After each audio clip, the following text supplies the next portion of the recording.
Hey guys! Hope everyone's having a good day so far. Slash, if you just woke up, good morning.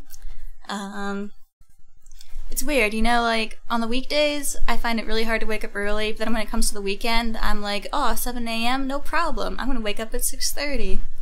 I don't understand it, guys. I also apologize if there's, like, a bit of noise in the background. I have my fan going because my house is extremely hot right now for some reason. So, doing that to keep me cool during the stream. Also, another PSA for you guys. There's like a bit of a rainstorm going outside. It was supposed to turn into like an ice storm and be pretty bad. But it seems like it's doing okay so far, but just letting you guys know, power might go out if it gets bad. So if the stream abruptly ends, that's probably why. But we'll see. It also could be that the stream just decides to be silly, so... Anywho, welcome everybody. Welcome to our Saturday stream. Starting it off, I mean, not too early. I got a little caught up doing some other stuff this morning. My boyfriend got me addicted to this phone game called, what's it called here? I don't even know what it's called. Let's see. Aridan PVP. It's like a weird, like, dice card game on your phone. It's very addicting, guys. It's terrible. My heater's going. Well, I wish. Actually, you know what? I don't know. I think I prefer to be cold than hot. I don't know. Being hot really sucks. But anyways, let's say hi to everybody in the chat here. We got Kitty Cat. We got Cartoon Pony Drawing. We got I can do this. Leonardo da Vinci. We got Nightfall. Hey Nightfall. We got Kiara Wonderpaw, Sarah Zoo, King Kazma, Deer Wind. I always want to call you Deerwing for some reason. We got Kate's Catering. Yep, we're gonna listen to some TAZ and working on We See the Light. It's a perfect combination. We got Cool Gecko. Awesome, awesome, awesome. TAZ is called The Adventure Zone. It's a D&D podcast. I mean, I'm pretty far into it, so things might not make sense, but I'm kind of going into a flashback arc right now, so it'll be interesting. Helix Jump. No, I haven't played that before. Alright. So, I'll just play what we have so far, just in case you guys missed some of the previous streams. So let's just zoom in a bit.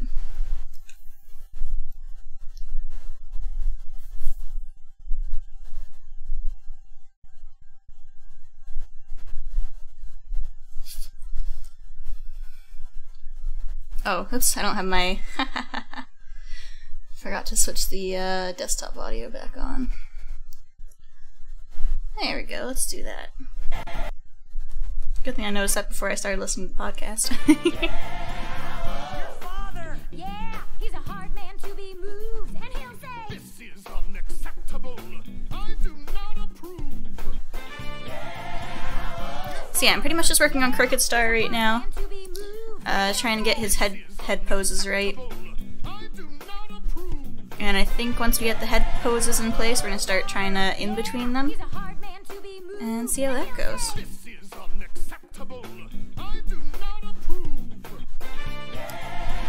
So yeah, I'm probably gonna turn down the volume on. Actually, it is pretty low already. Hopefully that's still, I think it's still picked up for you guys anyways. I'll probably like I'm not gonna be scrubbing through it much anyways. But yeah, so we're gonna listen to the Adventure Zone in the background. I might just listen to an episode or two, and then we might switch to doing something else. But yeah, and Kate, I'm on the Lost Century arc right now, so pretty far, almost like on the second last arc, I think it is. But yeah, so let's just listen to that and get some animations going. Oh yes, he has lots of derp faces, of course, because Greystripe is a derpy boy. Oh man, that sucks, Zoe. Like, is it like an overnight shift? Because those really suck. But either way, if you have to work on your last day of your break, that's really sucky.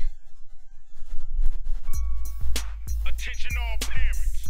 Oops, that is not the Adventure Zone. This is the Adventure Zone. Lab. Before races and trains and moon bases and gauntlets, before the beach and the sizzling and the roost, before everything I've told you, there was A journey beyond. I know, I'm so close to finishing it. I almost don't want it to end, though. Lost their home to the same force that threatens us now. Their impossible trajectory carried them between wild, desolate, beautiful, deadly worlds where they faced terrible hardships and experienced immeasurable joy. They lived and died and loved and, in the end, forgot. It's time to remember. It's time to go back to where our story truly started, because only then can we prepare for how it ends. It's the Adventure Zone.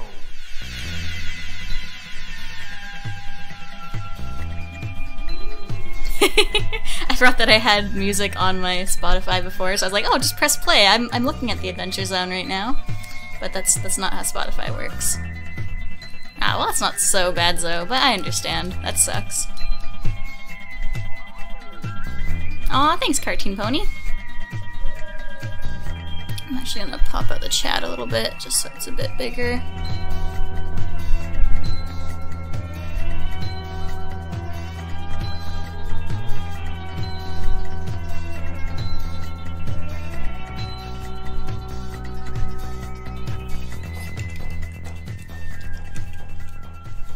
This delectable little slice of turkey while you begin, Griffin. Let me take a Griffin, sip of my begin- liqueur. Begin the game, Griffin. I'm going to enjoy some turkey into the microphone. Begin the begin. I'm in hell. Oscar Mayer Deli Fresh Mesquite. I've been stressing this Hey, Kitty episode Winder. Myself this Tuesday. for 2 months about this Also, hey, Create episode, Chloe. Fresh to and say hi to you. are elongating, you're prolonging the magic in a way that is absolutely torturous. What is mesquite? You ready? Yeah. That was all in the podcast, right? Yeah, absolutely. Okay, good. Let me get through this intro thing and we'll kind of explain what we're doing here. We open up on a promotional video that is being projected onto a large screen, and we hear a woman's voice say, "Everything begins, and I mean that quite literally, with the light of creation. Imagine the power to realize anything your mind can conceive of on any scale, and then imagine that power given tangible form. It's not the being that created our existence, but it may very well be the tool that being used. It's the paintbrush that illustrated the very first tree. It's the yardstick that told the stars where to hang in the night sky. Somehow, the light of creation... Oh yeah, ended up in I was a place waitress where for it 5 probably years. was not I intended know to what go. that's like. Our world. The very world that it helped to shape. A year ago, the Institute of Planar Research and Exploration, the world's premier collective of bright minds and adventurous spirits, recovered the light of creation. And in this past year, we've made immeasurable advancements in the fields of science and arcana, all culminating in tomorrow's unprecedented voyage. Please give a warm welcome to our brave explorers." And the video ends, and the lights come up on the stage, and the 7 of you are greeted with a wave of applause from the massive audience congregated in front of you. Griffin, I need to know. Sorry to interrupt. Is it a curtain rises or the lights like burst on with like confetti cannons? There's no Important for confetti me. cannons. It's not a fucking Flaming Lips concert. Why not? Because it's like a press conference for a scientific institute. Have we got swag? Are we handing out swag to everybody? It's That's not kind really of a hot thing. that type of thing. It's not an Apple like unveiling. Okay. It is over 100 years ago. And tomorrow, the 3 of you, Lucretia, Loop, Barry, and Captain Davenport, are all setting off on the mission that will bring you to the world that you currently inhabit, the world in which the rest of the podcast has taken place. And so this I is would like to say canonically yeah. that my character chooses to refer to him as Cap'nport, kind of like Cap'n Crunch. That's good flavor. Yes, thank you. That's exactly Because the kind like of me, flavor. Magnus loves portmanteau. Absolutely. That's exactly the type of flavor that we are going to be sort of dealing in, because during this episode and the next episode, hi, welcome to the Adventure Zone, we're not going to be playing D&D. We're going to be trying something new, because we have a lot of ground to cover, and I don't want to belabor it. This arc is called The Stolen Century, and we will be playing a game that I made that is the same title. I've called it. Yeah, I'm using Cintiq right now. Shit, I just got good at Dungeons and Dragons. Debatable. I didn't. Oh, jeez, Meg, why are you still at school then? So we're trying something new, and it may be kind of clumsy. Jeez, it's I only didn't like fucking 10 a.m. here playtest for this me. at all, because that would be a weird thing to like playtest with folks. So I ask that you sort of, I ask of you, Justin, Travis, and Dad, and you, the listener, to kind of bear with it. If it doesn't work out, sorry, we'll be done with it in a couple of episodes, and then we'll be on to basically what I hope will be the starting point for the finale. But before we get there, we have basically 100 years worth of stuff to sort of clear up. If you'll remember from... So buckle in. It's going to be a couple episodes. If you remember the Chalice episodes, you all had this like 100 years of static you couldn't remember. And in the last episode, we learned that you went on this mission with the 7 of you, the 7 red robes, who traveled as part of the Institute that Lucretia made you forget. And so this will be our effort to sort of fill in that 100-year gap. One thing I want to make clear is that even though that these events are happening in the past, the events that unfold are not set in stone at all. Like, I have very few story points that are fixed. Your decisions will affect and design your history, but more importantly, and this is the most important thing about this game that we're going to play, the things that you do in the Stolen Century will... Oh, yeah, it's like a computer screen that I can draw on, pretty much. Of the campaign. What you do here is going to author the finale.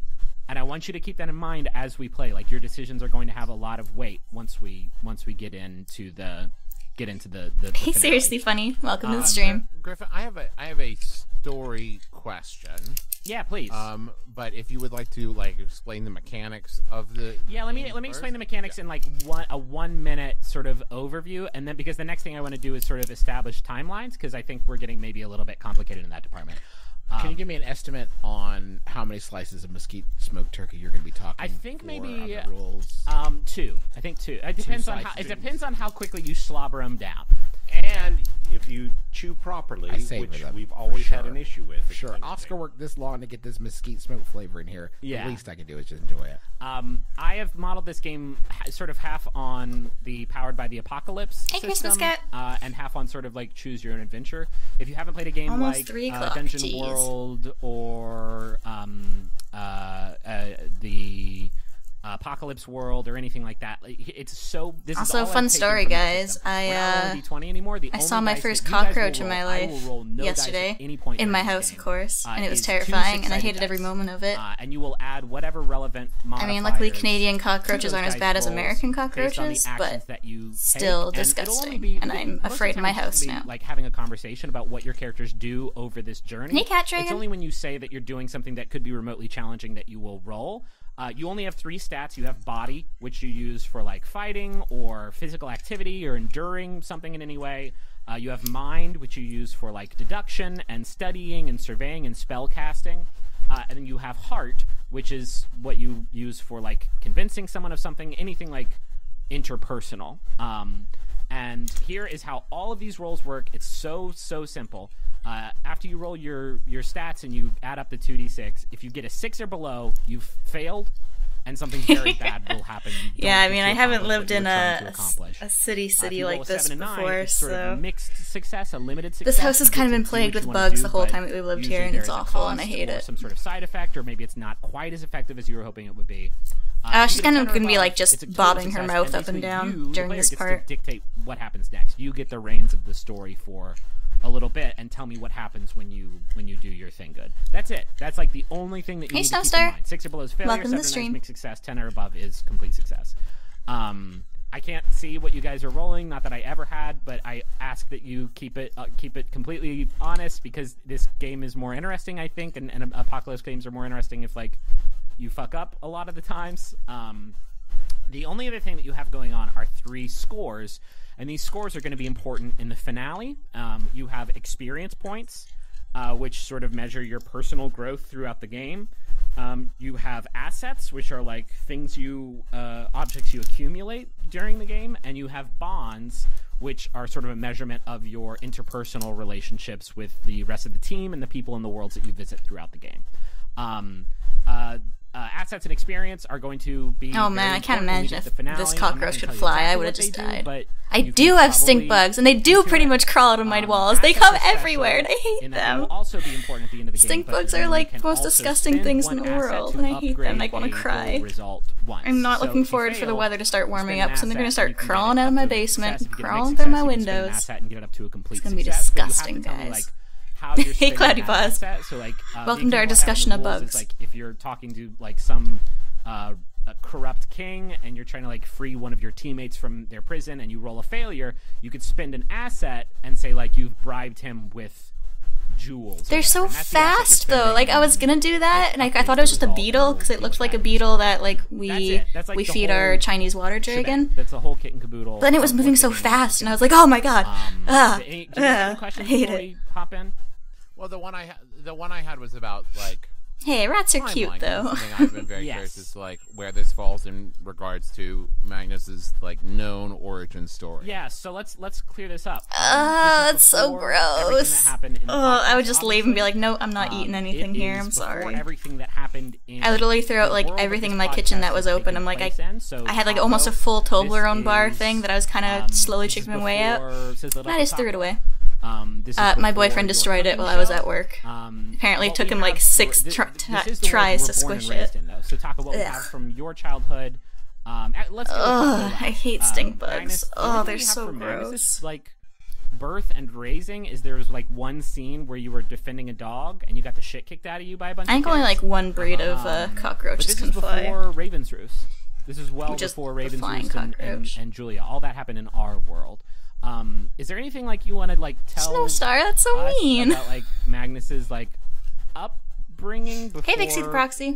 He went on this journey? I mean, I've always pictured him as like a good but kind of rebellious kid. Like he was probably kind of a little bit of a turd. Like you know, like he was a good kid who was kind of sarcastic and kind of, you know. I just need to talk about my experience with the cockroach. I apologize. I need to get it off my chest, guys, because yesterday I was just like not wanting to touch anything in my house. Okay, so yeah, then you, hey, Sir Fred, were that sort of a rebellious youth, and then you joined the Institute, and that's where we are in the story right now. Kind of a Johnny Storm kind of character. Gotcha. Merle, we actually have quite a bit of stuff for you. I feel like you were born in this like druidic hippie enclave. You were learning the ways of Pan as they were sort of handed down by your father. We had that one scene from Wonderland where there was the woodsman who taught you battle axe proficiency and kind of helped you see like a life outside of the enclave. But this is before you were married. This is before you had Mavis and Mookie. Before you sort of lived on the beach in that sort of community. This is well before that. So you grew up in this enclave, and one thing that I kind of want to fill in for Merle is me too. All bugs can die, in my opinion. The world needs to learn how to live on without them. What were the circumstances of you leaving that? I felt they were. I felt that they were a little bit too inclusive. I always doubted religious people who are not really trying to outreach it, that are only in it for themselves. Like those people say, well, I'm going to heaven, tough luck for you. Okay. And I didn't feel like they were doing enough to contribute to the good of mankind, and they were only committed to their own religious pursuits. So what you mean is exclusive. When you said inclusive. Well, yeah. Well, they included each other. Insular. Yeah. Okay, cool. So you probably I was afraid that you were saying, well, what I disliked about him is how open-minded they were. Yeah. So you left that enclave, and just based on what you said, like it sounds like you tried to do ew, no, Sir Fred. No, they're so gross. Try to, like, prove them. But I have a very weak will. Okay. And I was sorely tempted by the ways of the world. Gross. Okay. Taco. Yep, that's also gross. I'm gonna let's change the subject. Bugs are gross. In what you saw in the Chalice, which we now know was your twin sister Loop, you sort of talked about how you had this bugs in my hair is like my worst nightmare. For a bit, where you were living in caravans and like cooking to make yourself. We have these things called spruce beetles where I grew up, and they're like these bugs that'll take like a huge chunk of skin out of you if they bite you. You also and they're just really disgusting. Who kind of taught you with these like long antennas. And stuff, and I got one stuck in my hair when I was little, and I just nope. That was the day that I cemented that all bugs are evil. is there anything else sort of about your childhood that like you can firm up here, or any gaps to fill in, any holes? Like, this is before Sizzle It Up. This is before like a lot of. This is before Right. Sizzle It Up happened after the 100-year journey. I'm fine sort of leaving like the childhood stuff Yeah. about as fleshed out. The thing is with I was never really thinking like pretty much everything that I've ever pictured for Taco has been like within what we would think of as adulthood Yes. in terms of in human terms. Yeah, if a like, bug is in my house, elf they're terms. dead. They don't deserve to live. Yes, They I come would into my have to go back house. pretty far to get to something that looked more like He's childhood. So I haven't really Spudford. thought about it like that. I guess he and Loop probably got passed around. I would think that like I feel like staying with the aunt was sort of a more of a respite scenario than anything like super long term. Sure. I feel like it was something that worked for a while, and that was a good time for.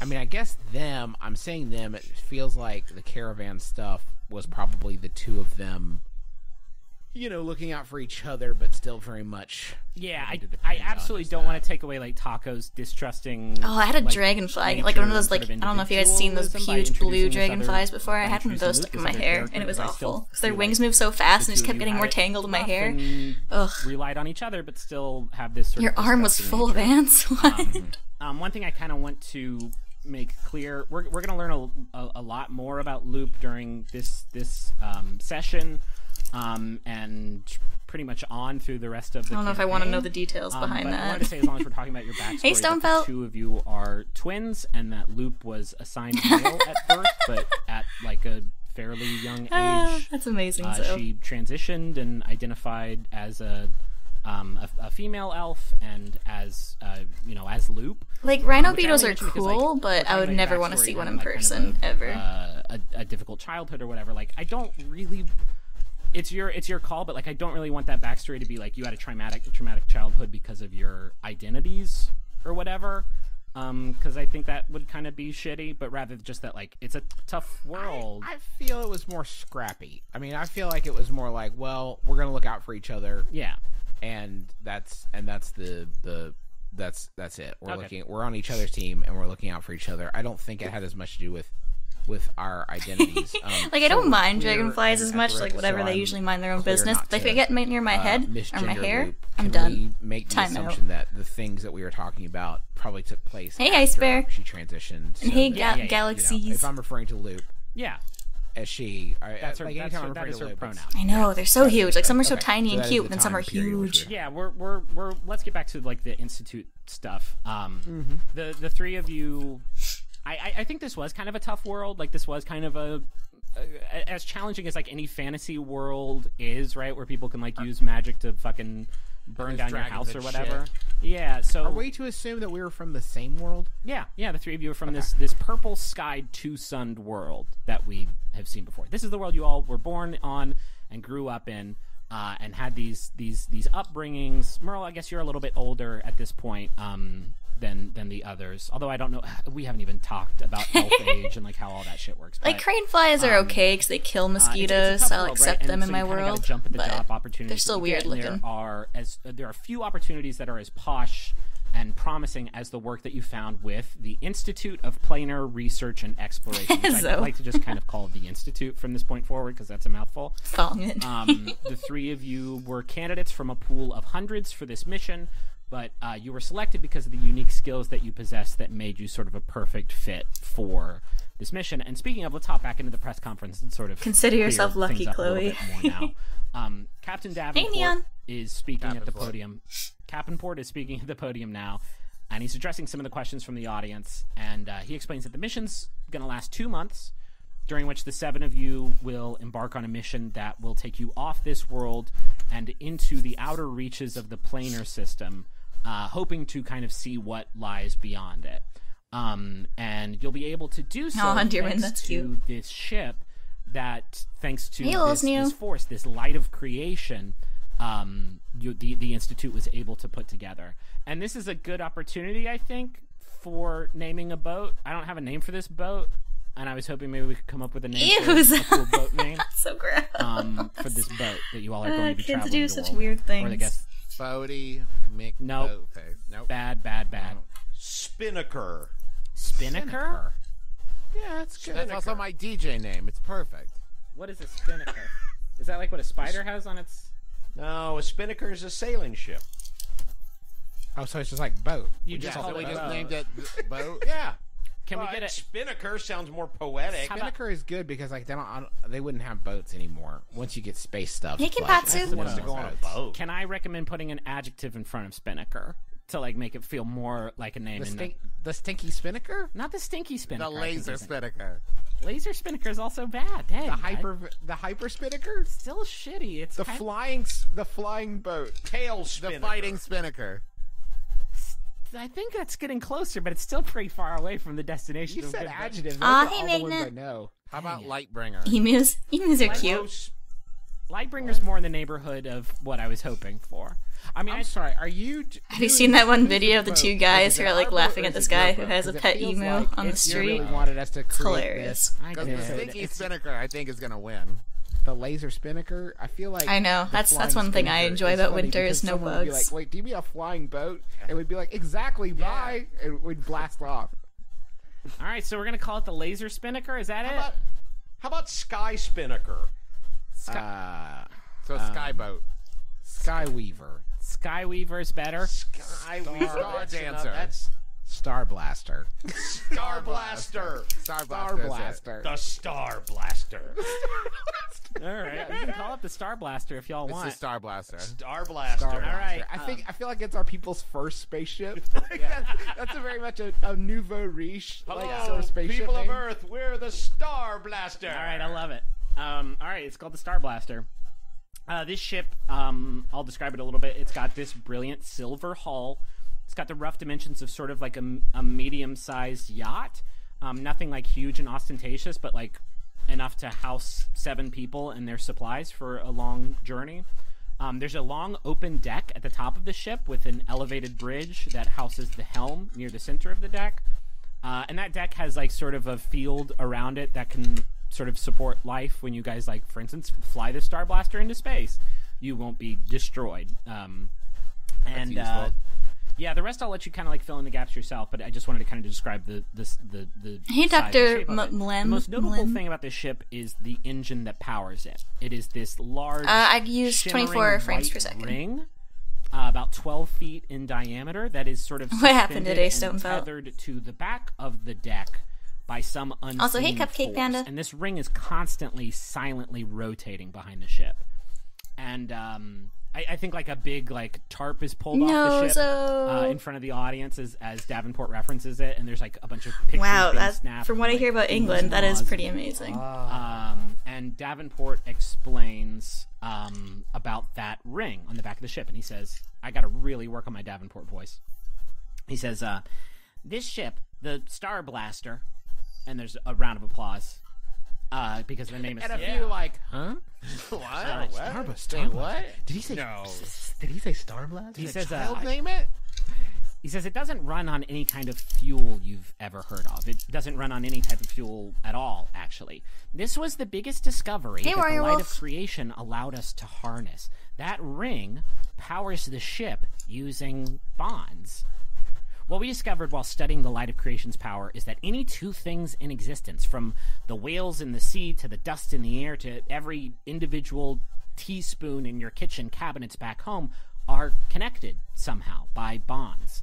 It covers any number of observable phenomena, magnetism and gravity, electro and covalent bonds. But there's infinite unobservable threads holding the matter of our universe together. In a manner of speaking, the interpersonal connections that we share are a type of bond too. Emotion, sympathy. I You could also call this have a to love do boat if you wanted my, to be extremely reductive.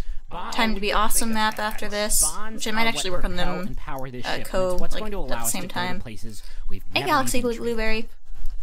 Captain Davenport, And then other than that, I also have my did you say that the ship was called the Star Bohemian Blaster? Rhapsody one, which is gonna be really easy. Yes, our R&D team was very, very excited about I the name also Star Blaster. asked Travis, I'm so to glad you help did finish this because I the, actually wanted My you guys Eyes to map. be, reporters But of the that audience one's not asking gonna be questions of the done for a long people on time. the ship.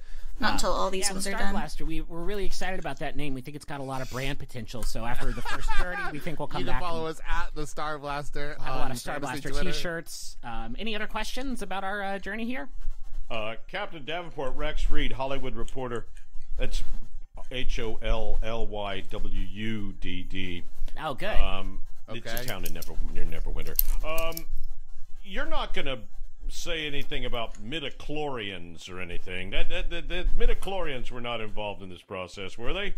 I don't know what you're talking about. So Good. Okay. Good. Hey, my name is Rod Pizowak from the Freedom Constitutional. Thanks for Skyping me in.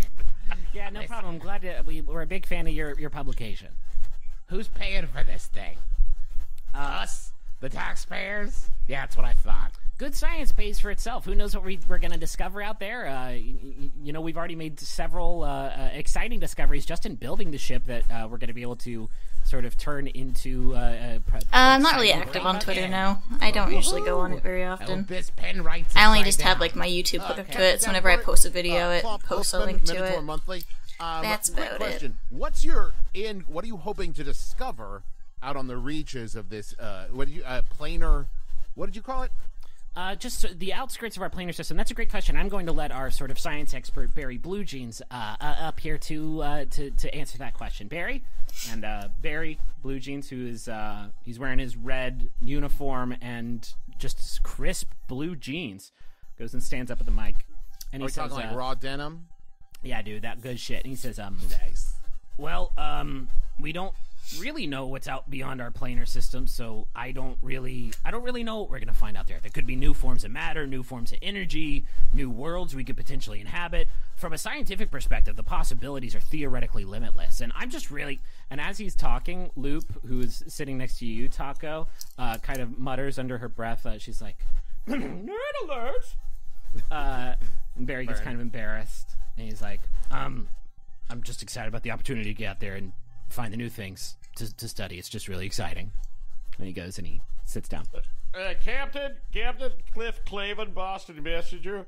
All right. I'd like to ask It just a helps me question. kind of see. Of the dwarf It kind of makes it member of your less crew, messy, can other I than just ask him a looking at question? lines. I can look at like yourself a blotches to see how they move. Yeah, sure. This is Just kind of like this is, for this my is Merle my own Feinchurch, recognition our, to realize that it's physician and, a biologist shape and not who's just random physician. lines. Merle, come up to the mic. Merle, Hey, Moza, you go welcome up to back. the mic. Also, hey, welcome back, Stone. Yeah, what's your question? I was, it's very I obvious. hate this so much. It's very obvious that you are probably the most attractive member of the entire crew. No. You have a rugged physique. Your Okay. hair, your face is chiseled. I want to know: is there anybody going to be waiting back home for you on this mission? No, I'm kind of a free agent right now, and besides, they said we couldn't have any kind of connections with anybody back here on the planet, just in case we did. Nobody told we're us delayed. that. We're delayed. They told me. Oh, weird. There's another reporter. Hi, name from publication. Merle. I don't know, Stone Come on, Pelt. Who Griffin. do you want to draw? Hi, Jeff Jeffins from the Jeff. Hey, Raptor Report. Power. Just wanted Welcome to the ask you, stream. Merle High Church. How does a man of the cloth like yourself end up on an interplanar science expedition? Looking for God. I'm looking for God in all the wrong places. No, I figure, this whole lightness of being stuff, maybe it's a being of lightness. And so I'm going along because there are more forces out there than we know to deal with, Jeff. May I call you Jeff? I have a quick question. Wisp Blinkman from the Eye of the Beholder, /geocities.com. What kind of weapons is this ship? Are you worried about any kind of run-ins with any kind of beings out there in the void? Davenport gets up there and he says, the ship is not necessarily armed with, it's called the Star Blaster. Is it Star Blaster? I've already forgotten. Yeah. It's called the Star Blaster, but it doesn't. It's not equipped with blasters of any kind. However, we do have a security officer on the ship, Magnus Burnsides. Maybe you could answer this one. And Magnus flips his cool guy fantasy shades, and he's Okay. like, "Yeah, what's the? I can't remember the voice. Yeah, what's the? Aw, Stone What did you Pelt, wanna- that's cute. What was it? Sorry, I wasn't paying attention. You asked it. Oh yeah, I did. Are there any? Yes, this is my regular voice. Are there any weapons on board? Yeah, I'm the only weapon we need. All right, next question. Hello, I'm Dr. Fraser Crane. Oh my God. Dr. Fraser Crane Show. Frazier! Question. I haven't seen you since the original show! Hello, such a pleasure, honestly, Cliff. So good running into you. Shading takes a long time. I mean, Taco, it's not really I believe, necessary. Is what his T-shirt is identifying him as. Taco, are you? Did Griffin say in the last episode what you do on the ship? Because Chef makes the most sense, but I don't remember. Thank you. I'll let Roz play this in the studio while I take my answer off the air. I didn't say anything, but I mean, I think Taco and Loop would probably do some cooking, but like that's a pretty cool boat. All right, that Sunbelt has sounds 7 good. people on it, Sure, and but 2 are chefs. It's not the only thing you guys do. Like, you guys are both skilled arcanists. Like, you guys are both skilled, and this I sort of imagined the Institute as like NASA, if NASA also had like not only scientists but like dope ass fucking wizards and arcanists in it. Do you see Taco and Loop as sort of a package deal? Like, they do similar stuff. Yeah, you two are like, just to get. You two graduated, I think, fucking high on the list at the academy, and you did fucking really, really like. We should be doing this as reporter conversations maybe, but like you all are like just fucking really good at magic, right? That's not revisionist history. Like, listen to the rest of the Adventure Zone. You're fucking really. We make jokes from time to time, but Taco is an incredibly competent magician. I just didn't know if I know. No, listen, no, you'll find no shade on that fact here. I was more talking. Hey, Gaming about Trex, Luke. welcome to the stream. Yeah, she's like, I'm not sure what the ... dots are for, but welcome. You and Loop and Barry and Davenport and Lucretia, who we haven't really gotten to yet, but like all of you are pretty skilled wizards. Oh, I hate Shadow Fun Time. I feel like we should move forward. If we have 100 years to cover, I'm not sure if I missed your previous messages, but hello. Okay, I need questions for the other NPCs who haven't talked yet, but okay. Yep. Jamie Green, Brooklyn Magazine. That's BRUK. Now, Jamie Green is what we named one of the bugbears in the back on Earth. But okay. Same person. Whoa, twist. Whoa, shit. Okay, Jamie Green from Bugbear Times. Weird. Can you tell us a little bit about the one lady in the back who hasn't said shit yet? Poop yet so far in the press conference, and what purpose she serves? Sure. Davenport walks up to the mic and he's like, well, Lucretia is going to be serving as our chronicler during this journey, and hopefully she can get up here and sort of talk about what that means.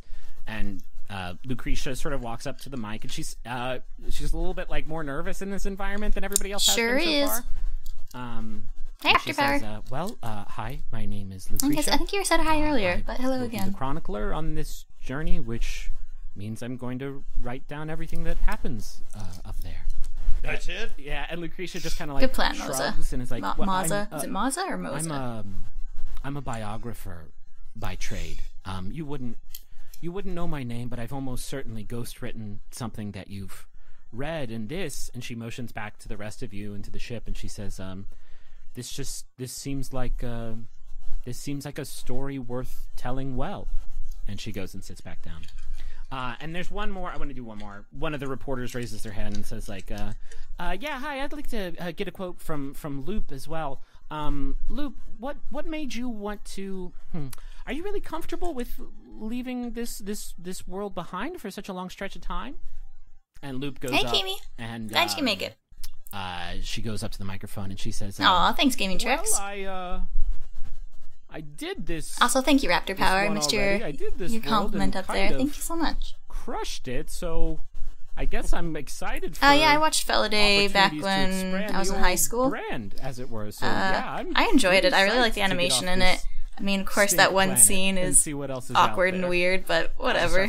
Walks back to her seat. I think the story was a little odd, but maybe that's just lost in translation. She definitely gives you the high five, and then she like runs back up to the mic and grabs it and gets really fucking close to it, and she's like, "Also, Greg Grimaldis, you owe me $15, and I aim to collect. You better believe, Greg Grimaldis." And then she picks up the mic and extends her arm, and you hear Davenport say, like, "Please don't drop that," and she drops the mic to the floor with a clatter. And I think that's it. Let's wrap up the press conference because holy shit, this may So not last 2 episodes. Moza? Like that? Davenport puts the mic back up and sort of dismisses the audience, and there's another round of applause. And the 7 of you that have fast, a quick huh? what? Do it. We're gonna do it in one. That's how fast we're moving. Yeah. Yeah, bud. You said it's not gonna last 2 episodes. I was just The crowd starts chanting. we're making good time. Then. We're still on year. In the notes, what I have is year 0. So yeah, it's taking a while. Shit. You have a quick debriefing, and you sort of talk about the mission tomorrow. The ship, the Star Blaster, leaves at 0800 the following morning, giving you sort of one last evening on home turf before you ship out. And I guess this is like party. this is kind of like your first prompt. Like, I do want to know. You don't know this at the time, but this is your last night on the world that you're from, and I'm curious how you spend it. So like, you can tell me like what you do. I don't necessarily think this is going to be something you're going to have to roll for, but like, it can be the type of thing where I can reward you experience. All right, see that you're spotted for. Based on like what Excuse you me. tell me. I don't necessarily. Thanks for I don't joining. want you to ever while Hey, we're playing Woody. this game to like think of your decisions as like, how can I get the highest score, or how can I win the game? Like, I want you to always do the things that are narratively rewarding and cool, and will flesh out this story. And I'll give you points along the way, right? I'm not going to like. We're not going to finish and one of you is like in the lead or whatever. That's not what the points are for. I want to tell a cool story first and foremost. Magnus goes looking for a fight. I say we go to the meanest, dirtiest, nastiest biker bar. Wow. And we bond a little bit. Okay. And we end up getting in a fight that loop starts. So all 7 of you have you can also take individual actions, right? You're going to do that a lot of the time. But if you all want to go to a biker bar together and like get fucked up and like party and whatever, that's totally that sounds pretty good, actually. Yeah, I think we're on board with that. And I think it's I don't know up to about Griffin. look for a fight. Hey, I don't know your first part of your name, but Davent. All right. I'm just gonna call you Obviously have not Davent. watched any westerns. Welcome to the That's how stream. Or Armageddon. together. All right, let's deal with this one at a time. Magnus, Of course I remember you, go Winnie. out and you guys have a nice party. Magnus maybe throws back a few too many, and I want to make it clear. He doesn't go looking for a fight like I want to fight somebody. He Yeah, goes looking for a fight he can step into. You know what I mean? Like he wants to like Okay. kick a bad person's butt. okay. There's a fight that breaks out at this kind of like the seedy dive bar. You don't want to go someplace too big because you guys are kind of.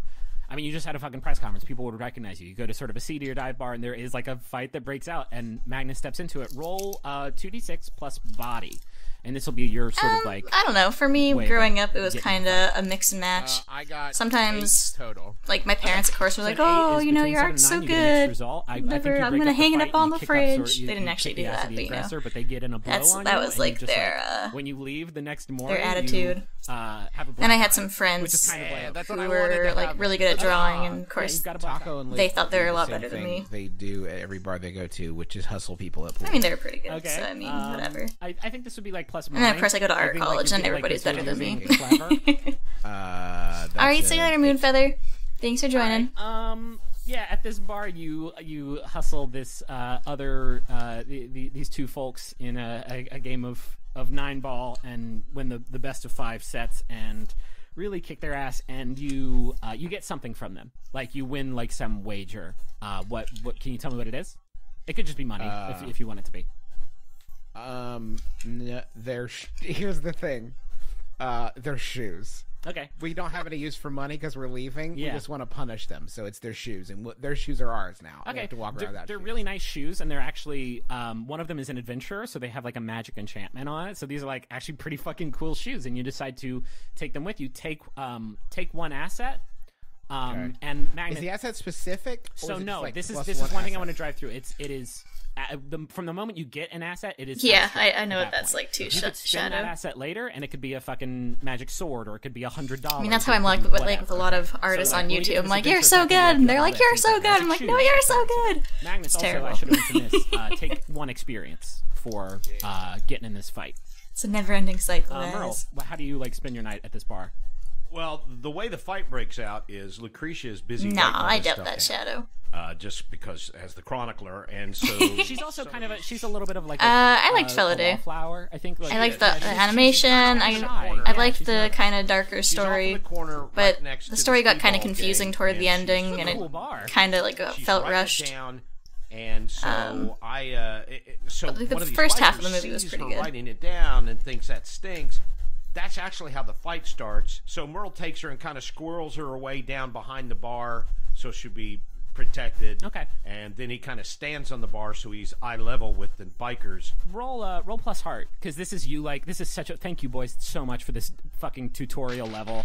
This is you all sort of like, this is you trying to like tell these bikers to fuck off while also like trying to soothe. Alright, see you later, Moon I'll Spirit. read the picture that because I love this. She's just writing the whole time. Like bottles are flying around and breaking, and like I'm down with throwing that, each other yeah. on the table, and she's just like complacently not even noticing. This isn't like you defending her so much as it's like just No, go, it's- okay, yeah. go over here. How'd you do? Well, I rolled a 7 plus 2 heart. That's 9. Okay. So it's a mixed result. I think that Lucretia is like fine. I don't know. I chilling like under the very bars as fight breaks out. And you're trying to, like, cartoon tell all these guys, styles, like, hey, I think. calm down, get out Like, of here, I we don't really want any enjoy of this. Beth Lump's And style. then where She keeps popping back up. like, I she's really always, she wants to write think and get that people clear can as do they can. realistic stuff, And and like everything's really good the anime situation is obviously diffuses good, pretty but well, although, for like, me at in least, the what I like to melee, you're draw kind of and in what the I try outskirts to of draw it. inspiration Somebody from throws is a like bottle, more and it, cartoony like, just things. nicks you, and so you have like a little Alright, Leonardo. that kind of like Thanks for starts in your joining. forehead and I goes should up be in your live hair. for a It's not couple more serious hours, one, so it's like a you should be able to catch me sort of, later. Alright, superficial see you later, cut Kate. on your forehead. This is great, by the way. I was Hey, Stars and this Jars. is very good stuff. One thing about Lucretia, while she's taking notes, that's like just I kind have of 4 cool flavor, cats. but also 4 will kinda cats come and a back later. Chinese water dragon. She's writing with both hands into 2 different journals, and she's writing simultaneous accounts with like a redundancy. She's Are the keeping books just like floating? Are they enchanted books? no, they're just fucking. Then how moleskins. she hold them, Griffin? They're sitting on a table. You know how there's Oh, tables damn it. sometimes Fuck. that can hold. Ah, all right, you win. You've never really seen anything like it. It is like it must require this a mental sort of like be fair, gymnastics it's that you can't gibberish. really- Yeah, no, it's good. It's she's an excellent writer. Merle She draws that thing with like the dude's nose like poking over the line, and he's got Yeah. like spiky hair. Merle Lucretia like really appreciates this. Like she's a sort of what's the word I'm looking for? Reclusive person, and so like I don't Introvert. introvert. She's very introverted, and so like you guys have probably talked in the workplace, but like she didn't. She wasn't expecting you to kind of like help her out like this. So take one bond, which kind of reflects like you and Lucretia got a little bit closer. This is your fucking social link leveling up. All right. That was great. You all did each of the 3 individual actions and scored each of the individual scores, and I appreciate you doing that. And So, how far have we gotten now? Yeah, well, In you're sort of 10. like, How many what years? What year is it now? let's get to that. Oh, I want to get a The dog next so morning bad. comes You only with have less 6 fanfare puppies and 5 than adult the dogs? apocalypse Only? deserves. You arrive early to the institute, and there That's a lot of are dogs. nerves, and there are final checks, and there's coffee and cake, and you put on A your lot of coffee for Magnus. You put on your uniforms, which are crisp. That used to be and like whenever bright my red. parents would come over when I Some was of you drawing, and have like I'd be jackets, drawing some like of just you have the base robes. outline of That's like a what I body. get jacket. I get They're a like, jacket. I "Are you figured drawing Magnus was sort of a naked jacketed people?" I'm like, "No, Maybe mom, I'm just not jacket, drawing dude. naked Maybe no people. shirt Stop." underneath either. Maybe Yeah. just jacket. And she'd say like really loudly in front of like trip, jacket on guests top or of something. By Like, the way, Mom, very come I am on. cosplaying this. Yeah, for sure. Next time we do an And Hell yeah. each of these uniforms have the emblem sewn into the left breast pocket that has the 12 planes with IPRE stitched into them in the left breast pocket. All right, see you later, And the 7 Mooney. of you climb aboard the Star Blaster, and you wave and smile for the crowd below, which looks equal parts excited for your departure, but also nervous because there is this storm hanging overhead, and it is motionless. And if you hadn't been so like focused and sort of nervous about this mission, you may have noticed the unnatural stillness of this darkness in the sky, or the way that the colors seem to be slowly draining from the world around you. Oh yeah, that was like You my didn't dad. notice, and you carried on. Well, I with mean, the my mom was mission, kind of allergic to and animals, standing so we on the mostly deck, only ever you had like watched one as dog. Davenport took Then the I Star somehow Blaster convinced them up to get a and through cat, the storm and then another into the cat, and then stars another cat. past the stars. But then I as left the home ship's and they got bond rid of them all, and I engine, was really that big sad. ring kicks on and pulled you out of the prime material plane. That's when you see it, and that's when the panic kicks in. You see the hunger. You don't call it that yet, but you see it reaching down and into your world. You see its dark tendrils sort of reaching around your ship to the world that you're flying away from. And Davenport tries and fails to contact the Institute, and he makes the call. You're escaping. and you're regrouping, and you're going to return when the time is right, when things are safer. And he makes evasive maneuvers to dodge those tendrils, and you fly far, far away, and you watch as the planes and this entity that's attacking them starts to shrink behind you. And out here, like, away from the planes, space is acting kind of strangely. The void between the planes. Yeah, fish are very hard to take care of. You really need to do your research. Like, they seem like an easy thing to do, but fish actually require a lot of work to take care of properly. You pass through. That was like me too, and I was like 8 years old. My mom got me a little fish tank with like 4 guppies, and they all died. I was really sad. Feel yourself being torn apart. I think creepypasta's cool. Like I watched this one channel called Nightmind that does a lot of readings of creepypastas. Firing outward from you in all directions, just thousands of tacos. Yep, and I'm mostly just focusing on keyframes right now. Just bursting away from yourselves, frozen. Hey, Toothless, by the way, forgot to say hi to you. They're all pulled back in, and you're unstuck. And you're flying back. I want birds. I like birds. But that 13th it's kind of hard when you have 4 cats. The planar system's in front of you, and after a few hours of cautious observation, during which time you're still out of communication with the Institute, Davenport takes the Star Blaster back down and into the prime material plane. But it doesn't take long for the 7 of you to realize that this is not the world you left. This is not the reality that you left. This is a different reality altogether, the first of many that you're going to encounter during this mission. And now, we're on year 1.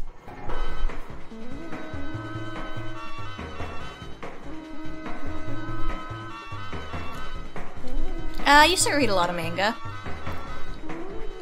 And I don't watch as much anime anymore because I don't really have the time to read subtitles, but... Hey everybody, this is Griffin McElroy, your Dungeon Master, your best friend, and your trusted source for all the latest Hollywood gossip. Did you hear? I try and watch ones that have at least good dubs. It's them! Thanks for listening to episode 60, holy shit, of the Adventure Zone. It is the first episode in the Stolen Century. I have no clue what my guppies were called. I don't even remember. That was so long ago. It's a weird one, huh? It's almost like 20 years ago now. Jeez. I apologize for being a week late with this here episode, for taking last week off. I was sick, and my baby was sick, and I really wanted this episode to be this like kind of big weird thing, but it took me time to like design the rules and to write all this stuff down, and I was Suki, fucking out of it for a long time, and so I just couldn't get it done. So I appreciate you sticking with us. Will be on what the community likes to call Wrong Thursday, probably for just a little bit. The next episode's going to be up in 2 weeks.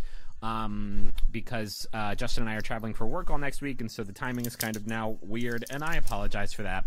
But look, we're getting into the end game of what we're calling the balance campaign, and I really want to fucking stick the landing. So I hope you will bear with me if things get a little bit weird, but I will always let you know, I'm old. when things are coming and what to expect. Just turned 25 last week, actually. You all deserve that. So yeah, next episode's going to be up on April 27th, which I usually say at the end of this ad break. Hey, kitty cat. So now let's get to what I usually do at the beginning of the ad break, which is the ads. First off is NatureBox. NatureBox, what they do is they deliver delicious snacks that taste great and are better for you, made with high-quality ingredients that are free from artificial colors, flavors, or sweeteners. They deliver them in a cute little box right to your door, and then you get to eat the things that come in the box with your mouth and experience the good, delicious flavors therein.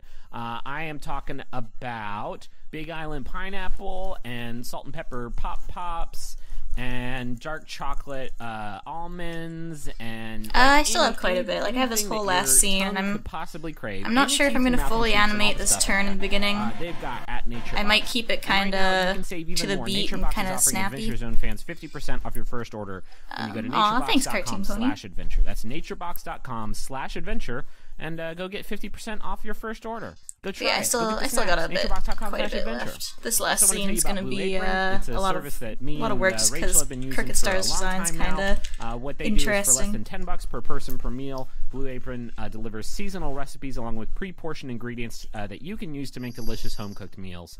The menu has so much variety, and the recipes are really, really great. I've made some like truly delicious stuff with Blue Apron.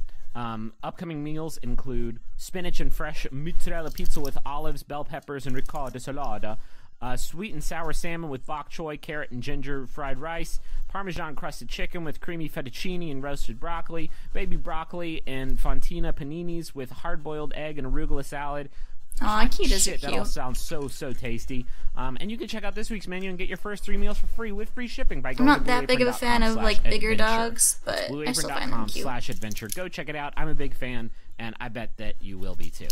Got some Jumbotron spots here too. Got one here for Sella, aka Scuttlebuddy, and it's from Isaac, Dominic, Sean, Katie, and parents who don't have names. Hello, I am parent. I am also parent. We love child. We want to wish a very happy birthday to the greatest friend, child, and significant other we could ever ask for. Thank you for the great memories over the years, including foot licking, zucchini stomping, and your countless doodles of our good friend Starscream. We love you very much. Can you have a Taco or Angus wish her a happy B-Day? Sure. Happy B-Day, I'm Taco. Still got it. Happy birthday, Sella, and thanks for mentioning the foot licking and zucchini stomping. Thanks for just sort of airing out those fetishes. No judgment here. It's a judgment-free zone. Here's a message for Alex, and it's from Quinn, who says, "Please read in Magic Brian's voice." Okay, working out the pipes. Happy 27th. I don't remember what his fucking voice was. Happy 27th birthday to my sweet Elephant. I love you very much. Thank you for introducing me to these hilarious brothers, as well as Dungeons and Dragons. Here's to many Yeah, TVPaint's more years. pretty nice. Sorry, I can't do it anymore. Here's to many more years of playing board games, discussing fantasy novels, and losing my entire inventory in D&D. Ah, jeez. Sounds like you're working with one of those DMs. Happy birthday, Alex. Congratulations on your friendship with this very cool person, and what sounds like a life well lived. I want to thank everybody who's been tweeting about the show using the ZoneCast hashtag. If you do that, you could end up as a character on the show, although I will be pretty transparent with y'all. There's not that many of those left. I think I'll probably introduce a couple during the Stolen Century, but for obvious reasons, they will not be key players for very long.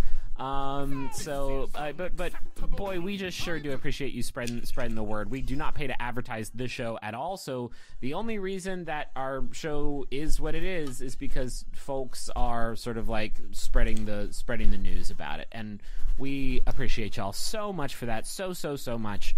One thing, if you liked the music from the Suffering game, then you can pick it up now. You can go to my Bandcamp page. It's just my name, griffinmcelroy.bandcamp.com, and pick up the Suffering game. It's name your own price. I really don't give a shit what you pay for it, or if you grab it for free, whatever. You can also, I don't think I've mentioned this in a long time, you can also pick up the soundtracks for the 11th Hour and the Crystal Kingdom. The Suffering game soundtrack is a little bit shorter than the others because the arc was a little bit shorter than the others. So I also added the new theme song to Adventure Zone Nights, which was our Max Fun bonus drive bonus episode, and I think it's a pretty righteous song, so I tossed it on there too. So it's all there, griffinmcelroy.bandcamp.com. Go listen to the other shows on the Maximum Fun Network. Go to MaximumFun.org and just start clicking on shit. You're going to find something you like. There's stuff like Lady to Lady and One Bad Mother and Jordan Jesse Go and Stop Podcasting Yourself and the Beef and Dairy Network, and a ton of other Titan Fights, like a ton of other really great shows. Yeah, you can thank find Bethlehems for these awesome if you want to hear other designs. stuff that we do or see the videos that we make, you can go to McElroyShows.com, and all of our other projects are listed there. I'm going to let you get back to the episode. Again, the next one is going to be up in 2 weeks, which will be April 27th. And then I'm hoping we can get back on the regular schedule like pretty soon after that, but I will keep you all updated. And all right, yeah, see you later, dear Win. Thanks for I hope joining. you're enjoying this new game. Good luck with your test I made up. tomorrow. And if you're not, I just hope you bear with us because we are going to get back to D&D real soon once we're done here. So see you in a couple weeks, and talk to you later. Bye.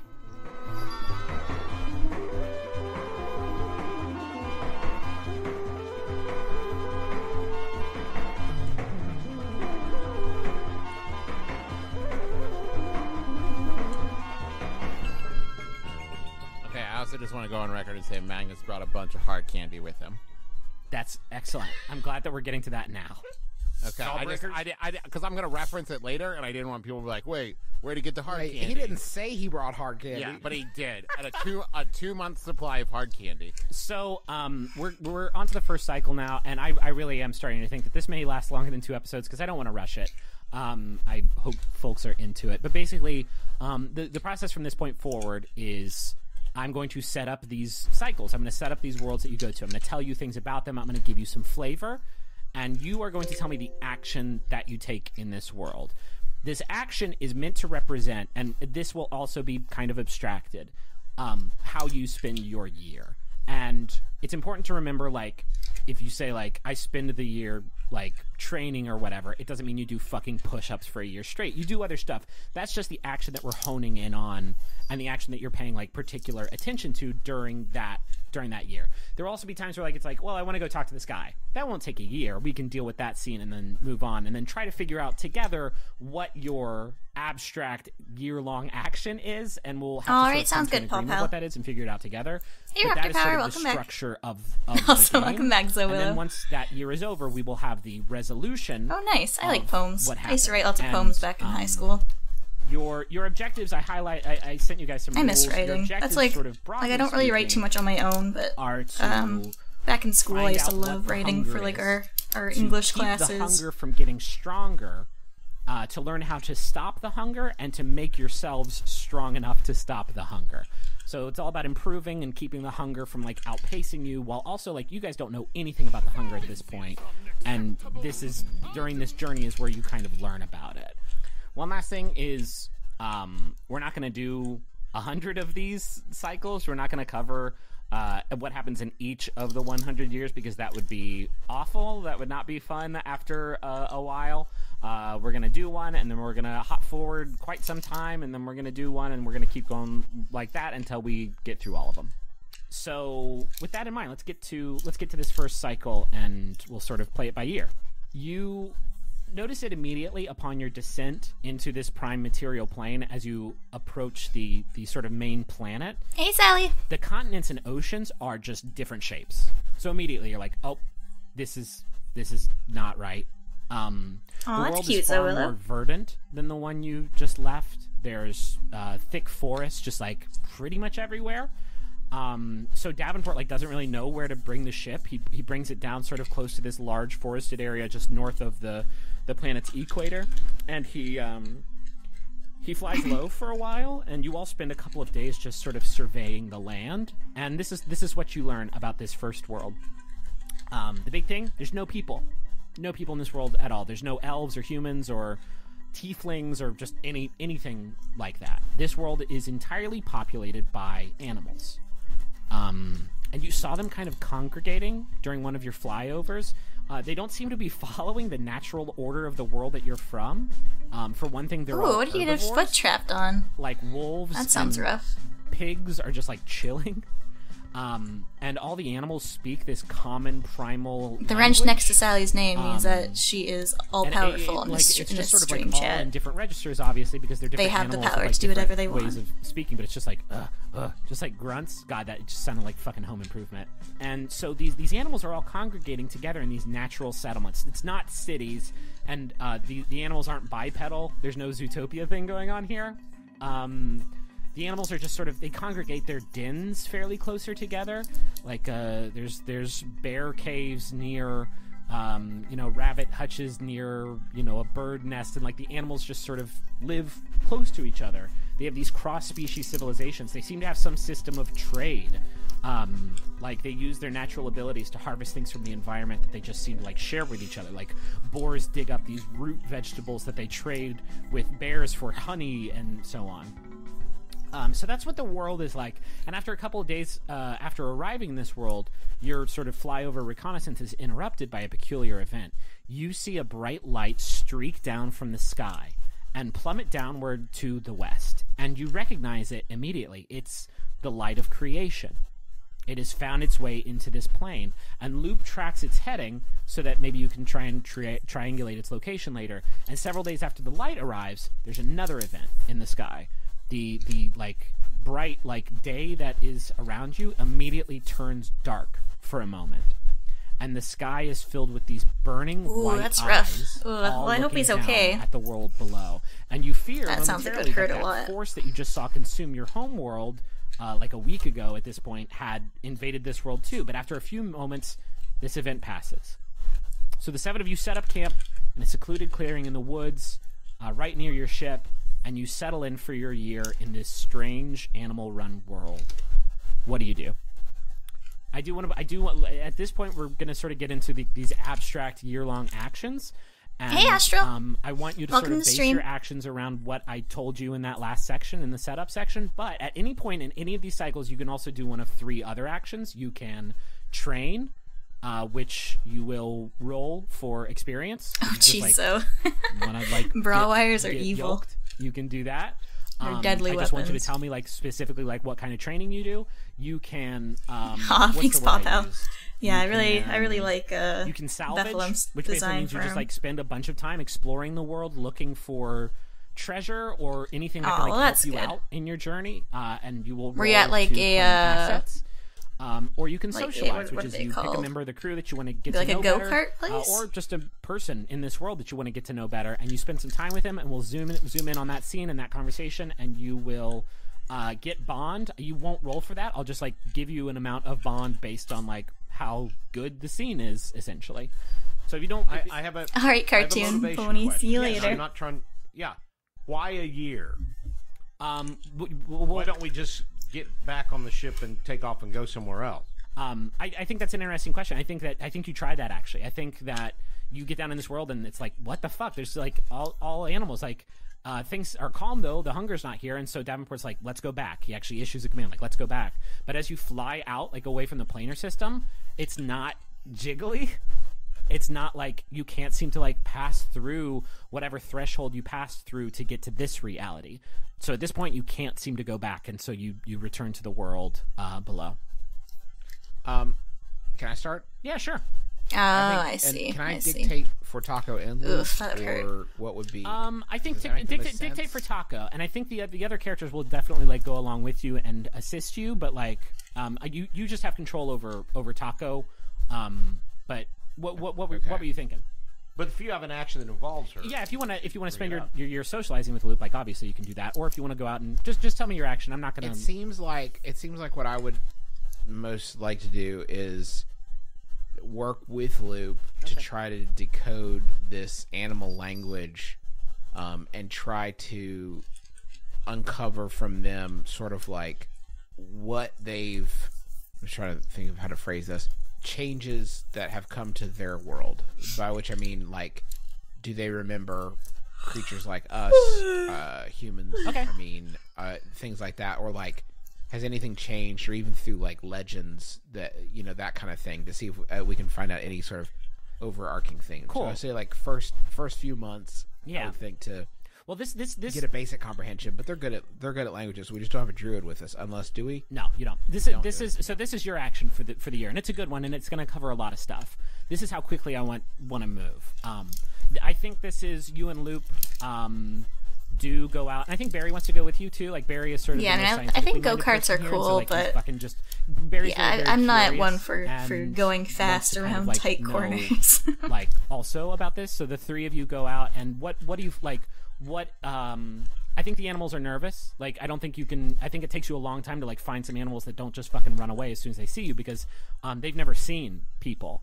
What's like the community like? What's the sort of animal community that you sort of first find success in and kind of like start this communication with?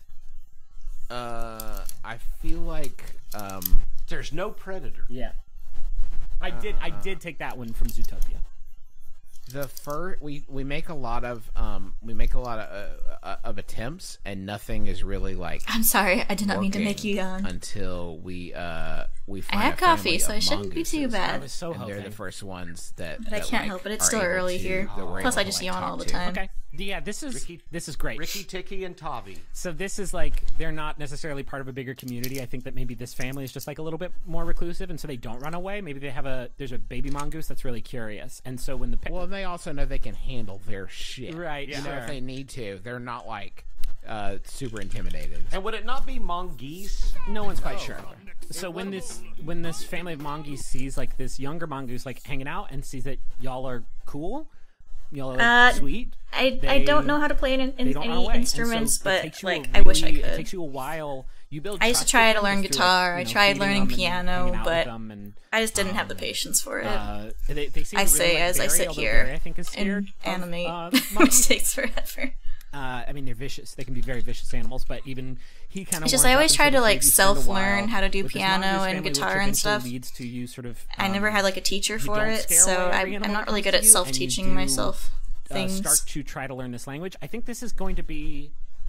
I'll leave this up to you, and obviously you are better at mind than heart. I think you have a +2 in mind. Do you think that this is a mind roll of you trying to decode this language, or is this a heart roll of you like learning this language and like trying to communicate and get things from these monkeys? No, I think this feels like much more of an exchange of like information. Okay, like, so I'll let you roll. They're mind. curious about us too, so I feel like it's a talking to them about our world and culture and vice versa. But I think with the angle of like you trying to decode, I think mind works. So roll 2d6 plus mind. 7. Okay, so that's just good enough. Now you do have an asset. You do have those magic shoes. You could spend that to make a complete upgrade. With the 7, I'll let you get some of the stuff that you wanted, but I won't give you everything you wanted. That's basically what a limited success is. Or you can hold on to the asset. You can spend the assets in the manner that I've explained, but I also want to make clear that the more assets you have at the end of the game, the better off you are. See, the thing that happened with me in guitar also is that like I have like tiny, weak little girl fingers that just couldn't hold down the strings hard enough, and I didn't have like the calluses to you can speak be able to do it properly. Language of grunts. And sure enough, like every animal. So I had a really hard time making it sound good because I couldn't press the strings hard enough. And Loop and Barry learned it. I think we actually have some scenes of you three just like grunting at each other over dinner, while the other 4 folks on the journey are like, "What the fuck are you guys saying?"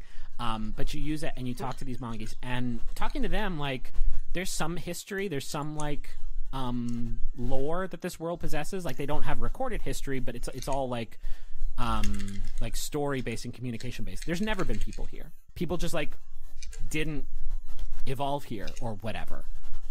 It's always just been animals, and eventually just like meat eating and predatory instinct just like kind of phased out, and they just kind of learned like, well, wouldn't it be better if we just kind of like lived together and we're cool with each other? And so like they don't remember humans necessarily. You learn that there is a court, a high court. There's a very sort of loose I guess governmental structure here, where there are 3 beasts that rule over essentially everything. They're called the royal beasts, and each one represents sort of an aspect of bestial nature. There is a bear that represents power, a snow owl that represents wisdom, and a wolf that represents sort of instinct. And their court is out to the west. You also ask them sort of about the light of creation, which you saw like come down, like see if they know anything about it, and they don't really know anything about that. Can I go? I think as a result of this action, you take +1 bond as you like become buddies with this mongoose family. And I think that also don't worry, I suck at spelling translator to the others if they want to also do stuff with these animals. Griffey, I'm torn because there's 2 things I really want to do, but I want to be able to do both, and I don't know how long they will take. All right, tell me what you want to do, and we'll figure it out. On the one hand, I'd like to investigate the light of creation, but on the other hand, I'm now super intrigued to try to train with this bear of power. Okay. We can split up, right? All of your actions will be individual. I'm assuming. I don't necessarily think 2 of you will ever do the same. Yeah, thing exactly. Ukulele would probably be a lot easier in these worlds that it doesn't really make a lot of sense. Well, I too had thought about, since I already stated Merle's curiosity with the light of creation and cool, theological stuff. All yours. Why don't I go check that out while he does bears? Yeah, sure. Let's do the light of creation thing then first, Merle.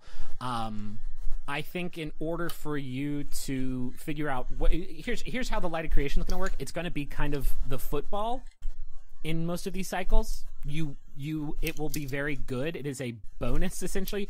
If you can find the light of creation, it will be a very good thing for you.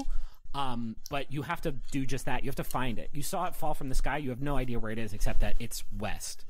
Well, let me establish this. My motivation is not necessarily to become one with the light of creation, whatever, but I'm curious on how how we can escape this planet. Sure, yeah. If we need to, and continue our search. So I want to find out how it got down here. So tell me how you find it. Like, what do you just fucking set out? Do you like really? go on That's very expedition interesting, and, like, go Stirfrit. looking for Yeah. it? Do you like go talking to people? Do you get take the ship and fly around and look around? Yeah, I'm really excited for it too. Hida and Sparrow have been doing some animations for like the intro and outro for it. I would, see if anybody wants to go. And also, with of me, course, but, Hida always does like I amazing think, credits for if her. I have to go off by or myself, for their, I'll go off by myself. But thought I'll just start like wading credits through and the outros. forest after. So I'm sure it's gonna be Luke amazing when it comes out. And Taco do that. Yeah. Triangulation thing they talk. So I think Loop, Taco, and Barry are spoken for, so they won't go with you. I think Magnus is wrestling with a bear. we'll get to what Magnus does with the bear in a little bit. Magnus, you really want to train with this fucking bear then? This power bear? Yeah. Okay, Yes, I do. we'll get to that. I found out there's a bear of power. Yes. Yeah. Yes, Griffin. That's exactly what I want to do. Well, then how about if me and Davenport head out? Yeah, I think Davenport would go with you. Lucretia's gonna. I mean, he's, Of course, he's Raptor a Power. navigator. He knows about I flight, upload all my everything else. map parts that I work Lucretia's, on like, all more than happy to, like, animations. stay back at the ship and like write and take notes and like do little like scouting things to like go out and like draw pictures of the weird plants in this world. Because she wants to like consume and save everything in these journals. So yeah, Davenport says he'll go out with you. So I'm trying to think of what the best role would be to like represent you and Davenport, like taking a bunch of fucking camping gear, taking a bunch of rations, and just like rolling up your sleeves and like going out in the world. Because I want to say, Oh, I think we're going to live off the land. yeah, I want to say, I'll let you make the argument. It could be body. Like you just trying to like get out there and actually like the act of you walking around, the physical labor, or we can do mind of you like going out and trying to like make maps and shit of this world to like try and find your way to the light. I think it's one of those two, body or mind, and I leave it up to you to sort of make the call.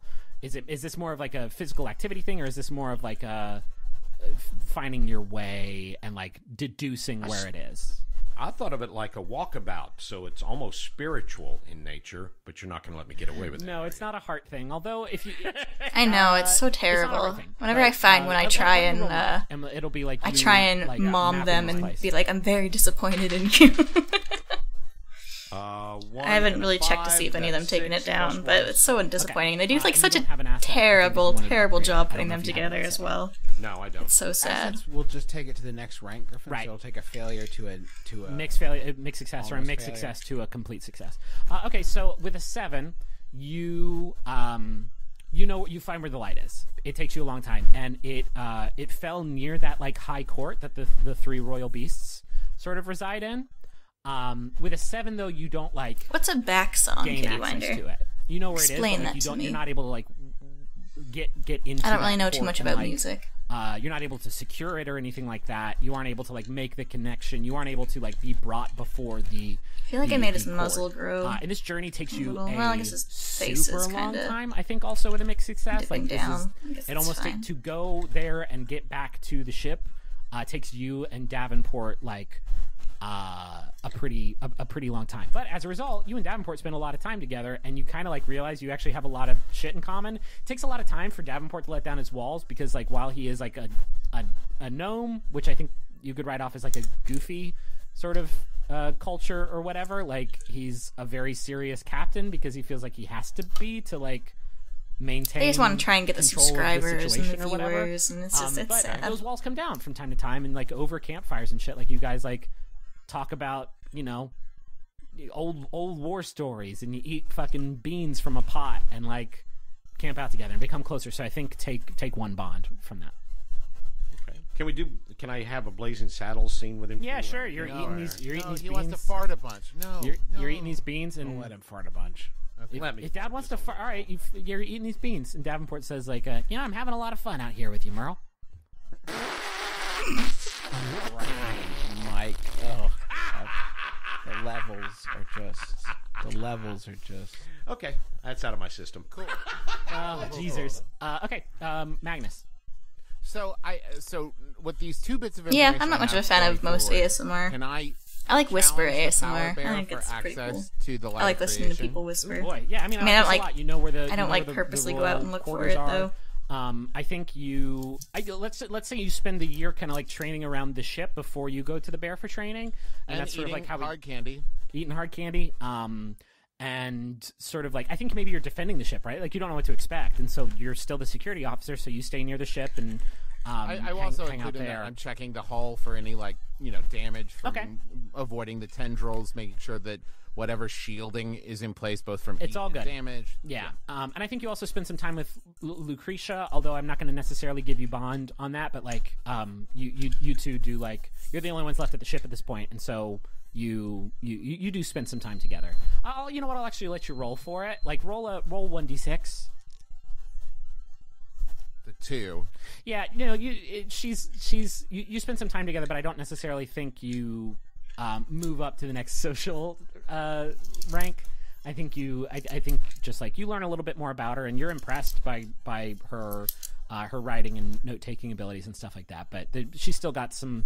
You don't necessarily like become best buds. Cool. So you train around the ship. Oh, I and then see. When So you're- Davenport I and Merle see. return and tell you about this this big I know what cool you mean powerful now. bear. You're like, I'm gonna go fucking find this one and go train with him. So you I think take the ship and go to the high court, and you go and you are how are you brought before? Like these are the 3 rulers of this world. Like how do you get in front of them?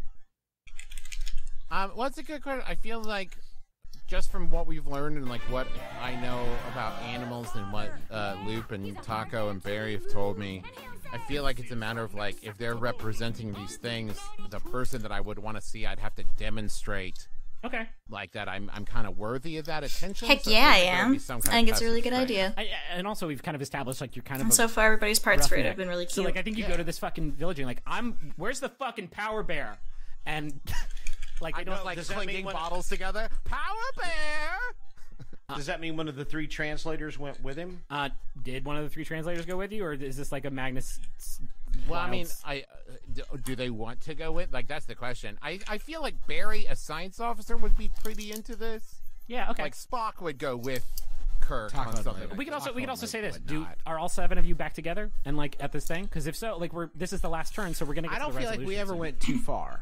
So like we could, like, Yeah, sure. We didn't go on a All right, then we'll say long journey. all 7 of you together, and Magnus is just like, I'm gonna go see the fucking power bear, and maybe some of you are like, please don't go fight the power bear. I'm gonna get access to the light of creation, and I'm gonna fight a power bear, and it's gonna be awesome. Okay. Aw, thanks, so- Kitty Winder. I And hey, think Yellow Magnus, Tail. like, causes Welcome a to the scene, stream. And you are essentially Also, hey, Char arrested Kitty. by some fucking boar or something. And you are brought into the 7 of you are brought into this high court. It's also like weird. You guys are people. You're people, and they don't know how to deal with people, so they bring them in front of the ones who are in Dun charge. dun dun. Yes. This is the animals' court You are. with Judge Hopner, and he's a rabbit. Oh shit. This court to the west is different than the other sort of settlements that you've seen, the other like natural settlements. It is in this big shaded grove of serene willow trees, and something is off here. Namely, animals, like all the animals, are using tools. There's like they're not living in caves and trees and holes in the ground. Like you see some foxes like working together to stick posts in the ground, like framing a small building. You see a nearly finished structure that some squirrels are working together to craft like a sod roof for. These advanced buildings are like new. We're towards the end of the year now, and like it looks like the kind of buildings that some animals would have built maybe over the course of a year. This kind of looks like a person's settlement, like a settlement that like orcs and elves and humans and gnomes put together, but it's all animals, like using these tools. And you're brought through the settlement, and you're brought to the court, and you see the 3 royal beasts. You see a brown Kodiak bear. That is the aspect of power. You see a white snow owl. That is the aspect of wisdom. And you see this gnarly-looking gray one-eyed wolf. That is the aspect of instinct. And these royal beasts are fucking gigantic. Like think like if you played the Dark Souls games, like Great Wolf Sif, like the wolf is like bigger than you all considerably, and their court is in the middle of this like advanced city, and there's this throng of attendees at their court who are all sort of kneeling in deference to these three gigantic creatures. And Magnus, what do you do? I want to do some kind of feat of strength. Tell me about the attendees kneeling around the big bear. I mean, there's all kinds. There are rabbits and turtles, and there are deer, lots of deer. There are, you know what? Here's what I I'm don't know going to do. Toothless. I don't think I know of any off the top of my In head. a moment of wisdom, I see this All right, fucking Deerwin. giant bear. I'm going to say that this is maybe one of the first humble moments since getting the shit kicked out of him over rescuing a dog, where like I was like charging out. Picture me like charging out of the entryway of the ship, like I'm going to fight this bear, and then I get there and it's like a fucking 2-story bear. Okay. And I just kind of look way up, and I just kind of turn and look at Lucretia with like a kind of look on my face, because as you said, we've been hanging out for the last couple months. Maybe not best buddies, but I just kind of look at her and like shake my head a little bit. What are you trying to like get across here? Like, I shouldn't do this, right? I'm looking at her for like, you're smarter than me. Yeah, I shouldn't do this, right? She looks up at the size of the bear, kind of like sizes him up, and looks back at you, and then like grits her teeth, like, no, probably not. I kneel before the snow owl. You kneel like they're all sitting up on this dais that you probably wouldn't be able to approach. So like you kneel before all of them, and they start to grunt, and the others translate. And they ask the bear asks what you're doing here, and what are you? I am Manimal. They look at each other. Manimal? We're called tacos. We're a different species. Yeah, I think you can all talk, but Magnus is going to be the one that like does the role here, because this is technically his action. But they look tacos. The wolf is like, tacos. I see tacos. Well, I kind of look at Taco like, Hey, Sabrina. all right. Can I cast a spell? Yeah, sure. Can I cast Enhance Ability To do what? on Magnus? So here, Increase- these rolls are so close that I feel like if I let you do this, we could do it every time, and then you could get bonuses on everything. And like, because we're talking about bonuses not in like the 9s or 10s, like they're 1s and 2s. Like, I don't think that would be fair. Okay. Let's let Magnus kind of carry the weight here, though. Okay. So I say that we come from far away. We've All right, see you later, traveled a Raptor great Power. distance Thanks for joining. to be here. It'll probably be a while and before I this is recognize- uploaded, but I thank see, you. The three of you, and I recognize. Hey, Thane? Thane, is that how you say it? Brave, strong, Welcome to the stream. intelligent warriors like myself. And one of the strongest things a warrior can do.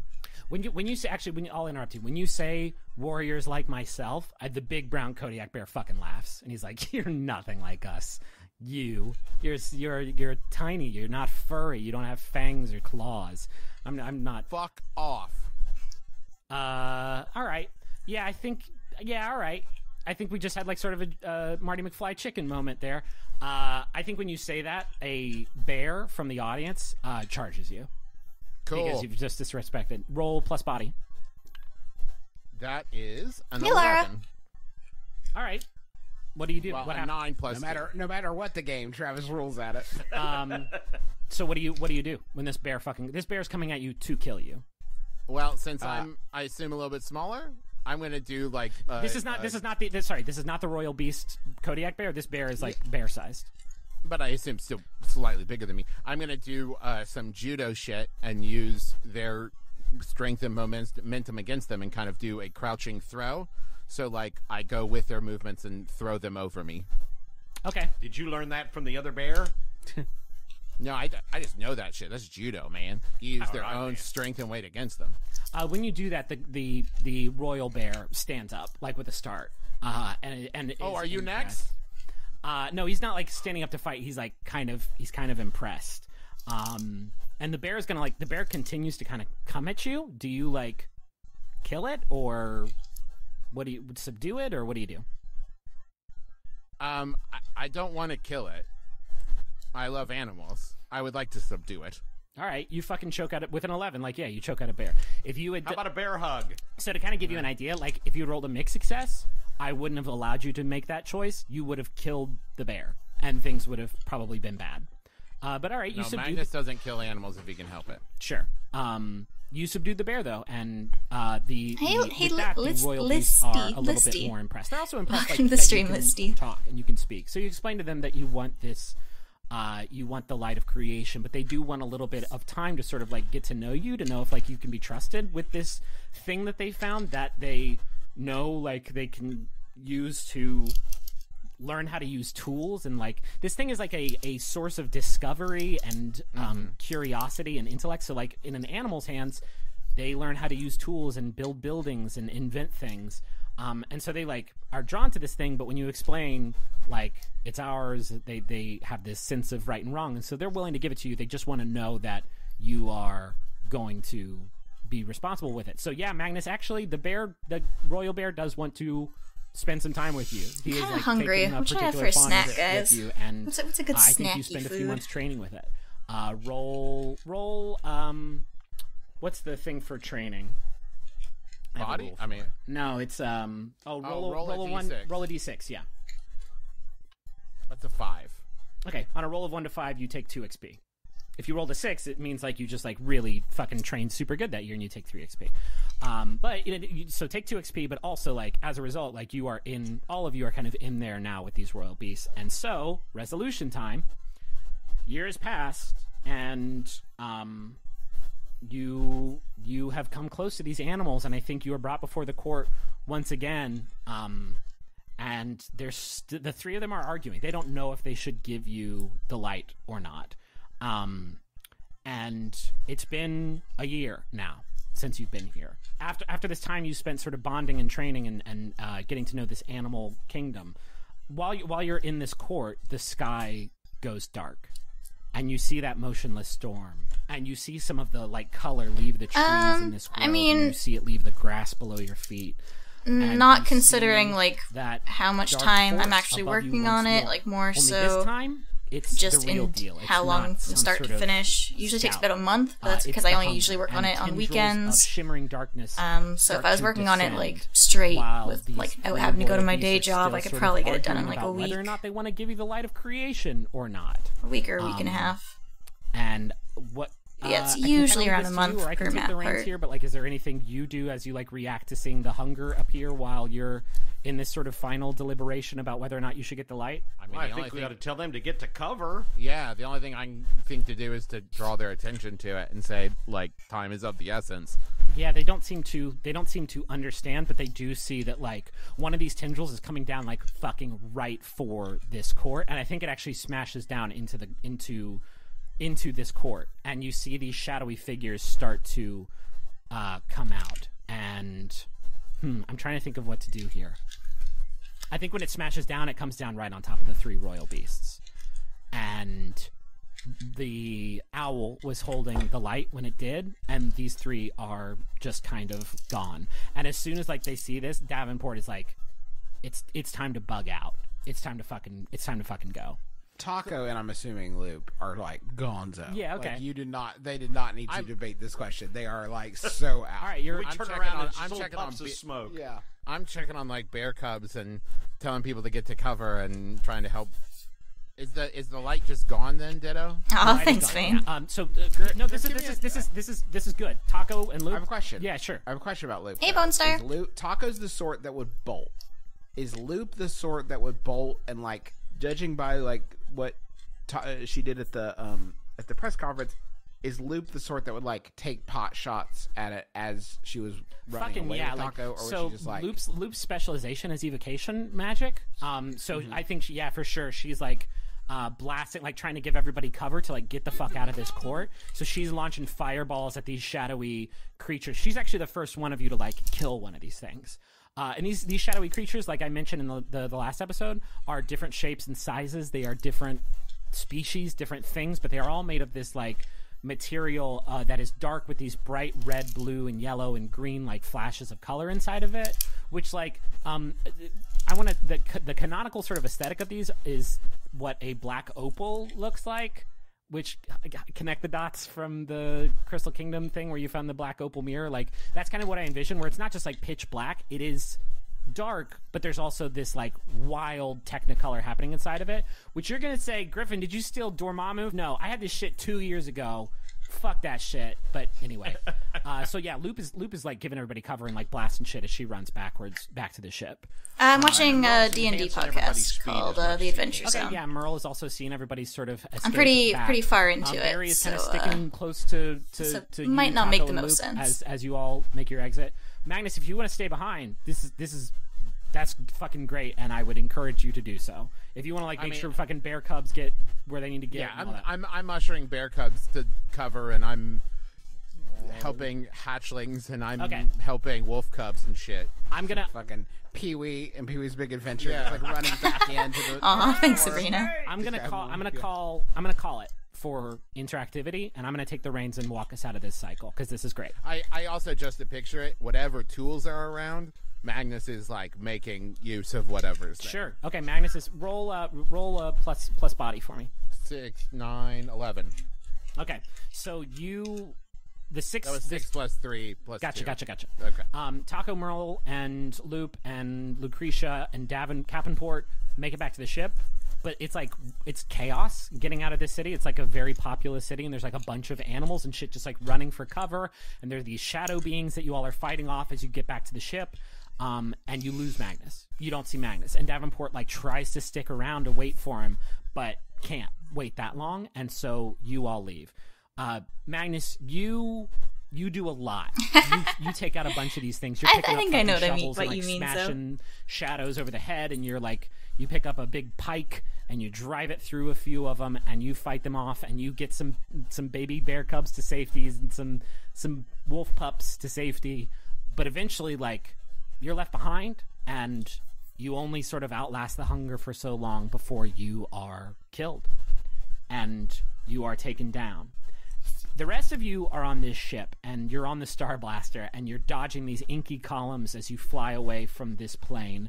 And as you leave this plane and you fly away from the planar system, sure enough, the void between the planes is all wobbly again. And you pass through the threshold between realities. And as you pass through that barrier, time stops once more. And this time, you feel your body, well, for lack of a better verb, you feel yourself sort of shifting to a different position on the deck. And not only that, you see something peculiar. You see these white threads of light begin to encircle the ship. And these threads get caught up in the ring bond engine in the back of the ship. And they interweave there, kind of like in a loom. And when they finally work their way to a position on the deck, all of these threads converge, and they stitch back together Magnus. And he's got a black eye. And Merle, you've got a cut on your forehead. And everybody is in the exact positions and in the exact state that they were in when you first left your home world. Everyone is back together, and everyone is alive again, and everyone is safe. The last thing you see of this animal kingdom reality before you leave it, before you pass through that threshold, is the hunger descending.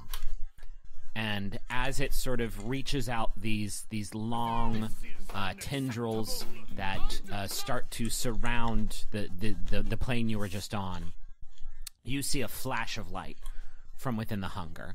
And when that light flashes, things move very quickly as the tendrils retract and they pull that entire plane out of orbit, out of the planar system it was in, and pulls it into the hunger itself. They're not debating. They're kind of like does, role-playing, if that makes sense. You see those colors, those kind of muted colors inside of the hunger's body, they flash, and there's an explosion of light and reds and neon blues and yellows and greens as it is folded in. And the diameter of the hunger, you see just ever so slightly, expands.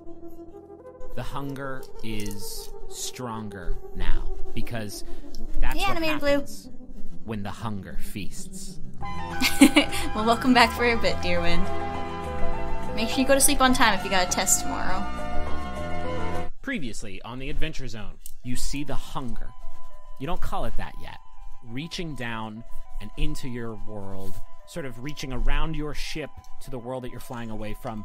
Davenport takes the Star Blaster back down and into the prime material plane. This is not the reality that you left. This is a different reality altogether, the first of many that you're going to encounter during this mission. I'm checking on like bear cubs and telling people to get to cover, and You're left behind, and you only sort of outlast the hunger for so long before you are killed. And you pass through the threshold between realities. And as you pass through that barrier, time stops once more. You see these white threads of light begin to encircle the ship, and they stitch back together Magnus.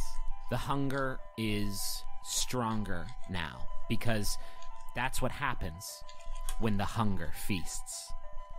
And so our heroes find themselves leaping from world to world, hoping each time that their next leap will be the leap home. Or something like that. It's the Adventure Zone!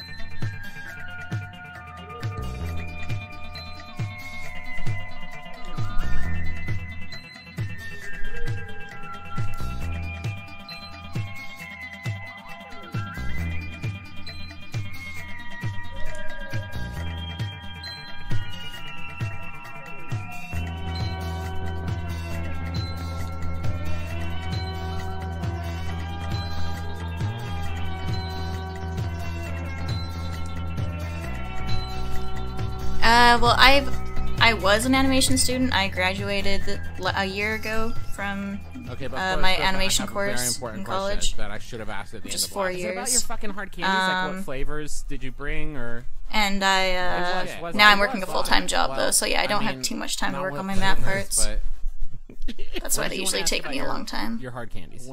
when everything resets, All have right, see you my later, supply Kitty of Winder. hard Thanks for candy joining. No. what? Sadly, no. No, so let's actually go over, we're going to start things out on... This is bullshit. I'm so sorry. We're going to start things out on cycle number 8. We're going to, like I said, we're going to kind of skip ahead. The last one, the Animal Kingdom, was cycle number 1. This is cycle number 8, and in the past few cycles, the 7 of you have worked out some of the rules of this journey. To Travis's point, for some reason, whenever you crossed out of the boundaries of your own reality, your existence, like your very being, was stitched into the fabric of all realities. And it takes Loop and Barry like a whole cycle of working together to figure this out. They spend countless nights hypothesizing and testing theories to this effect. And basically what you realize is whenever you cross into a new reality, your physical forms are brought back to what Loop and Barry call your recorded state. Just literally like how and where you were when you first left your home world. Some other things you realize just by like going through these cycles a few times is you don't choose what realities you come to, and you're not exactly sure what does choose it. And also you've seen this now, I guess 7 times up to this point. Whenever you enter a new reality, a few days later, the light of creation descends at a random point in the sky and falls, and then a few days after that, that dark force, which Lucretia actually comes up with the name for the hunger, just locates the plane that has the light of creation. I actually have a question for you, Sally, if and you about a wouldn't year mind later, answering. The hunger arrives in proper, and once it arrives, Like, do you have like a day job or one go to of two school or things anything? happen. Or Either do you it just assaults the animate plane map as parts it 24/7? scours it looking If for the light so, of then I'm creation, very or jealous. once it Or has it the light, peppers it. oh jeez, or if it collects. That was not me. That was not me. Well, making it was that. kind of you. I would say it was your influence after 33 years. Yeah, I would say it's by proxy. If it finds the light of creation, though, it uses it to absorb the entire plane, adding it to its mass. So, Griffin, have we yet in any of these cycles been able to save a plane or protect a plane or do anything to change So yeah, a if you plane being destroyed? a couple times now, you didn't do it in that first time. The hunger, you'll remember, descended on the animal kingdom, Didn't go great. collected the light, and absorbed the animal kingdom plane, which I guess mechanically speaking, but also narratively speaking, means the hunger like has that plane now and everything in it. But a couple times now you have recovered the light and you've managed to leave the reality you're in with the light, and then the hunger goes and attacks the plane looking for it, but doesn't find it, and so eventually it gives up and kind of chases you down, and it doesn't absorb that plane. It fucks it up a little bit, but it ultimately, leaves it be and chases you down. However, whenever you leave a reality with the light, whenever you escape with the light of creation, once you cross over into that new reality, you don't have it anymore, and a few days later it follows you down and you have to find it all over again. So I've been using the term cycles because like that's kind of what it is. You have a year here to find the light, to learn about the hunger, to empower yourselves to maybe one day take down the hunger. And if you don't find the light in 1 year and escape with it, the hunger uses it to consume that world, which means it's basically the end of that world, and also the hunger just got stronger. So, also, like, this mission is tough, right? But you are emboldened by one important fact, and that is that if you die while carrying out this mission, it doesn't matter. As long as someone escapes on the Star Blaster, you'll all be revived before the next cycle. So with that in mind, but we're dead for that year, right? Yeah, ears, yeah. bro. Okay. His whole face was like it's ideal, I bigger. imagine. Whoops. I know that was a lot, but again, 100 years. Here we go. This is cycle number 8. So each reality up to this point has been as diverse and kind of fantastic as that animal kingdom you encountered first up. And here in the 8th cycle, you encounter possibly the strangest world yet.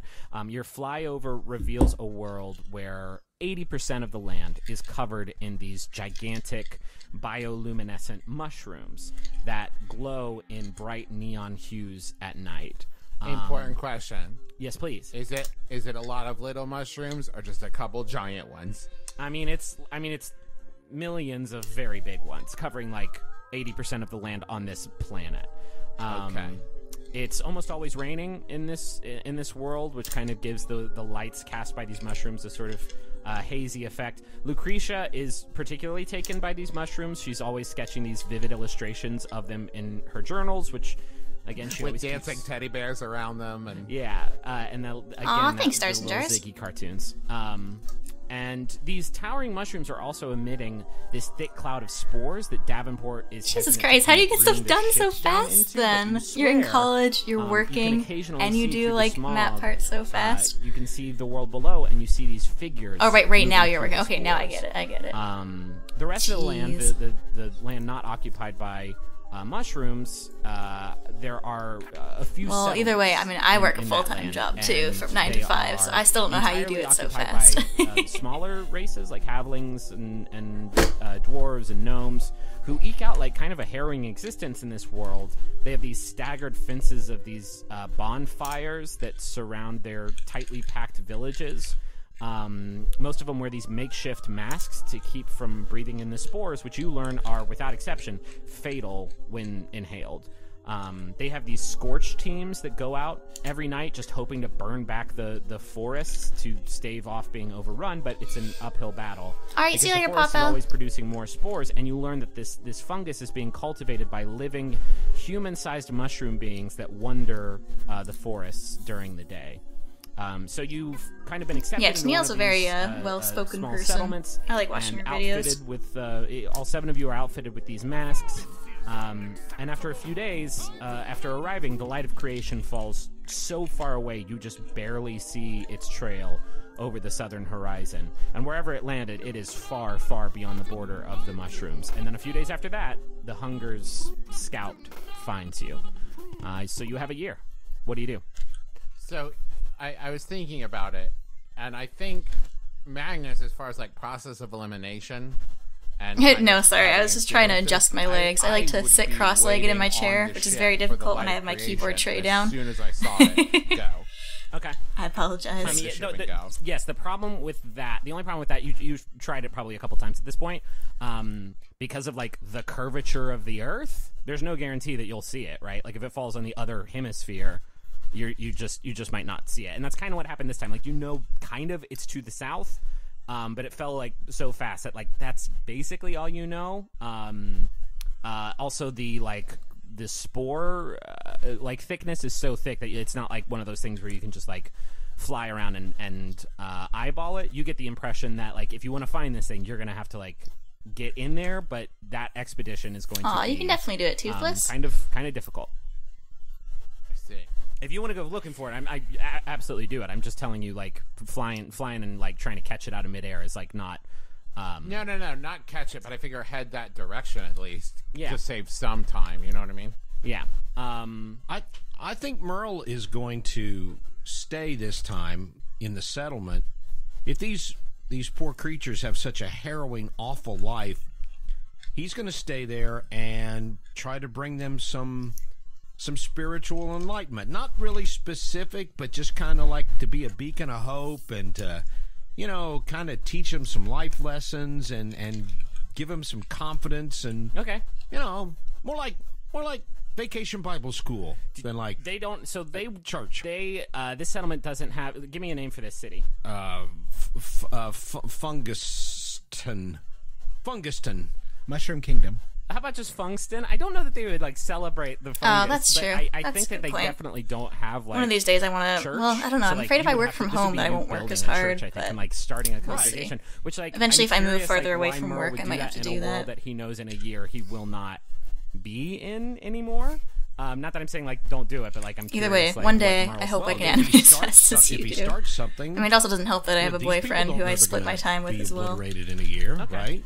Boyfriends Why are not give them some hope for very the time they're time-consuming, here? guys. Nice. All right, let's say like you start this Relationships this- are hard. This church, I mean, not and, like, hard, but growing a they congregation. require a lot of I think this is just attention. you like in the town square, like fucking doing your thing, right? Like proselytizing, standing on a soapbox, and like doing your stuff. So maybe roll plus heart, and we'll see like generally how well you do at that. Okay, so that's rolling the 2, correct? Yeah, 2d6 plus 2.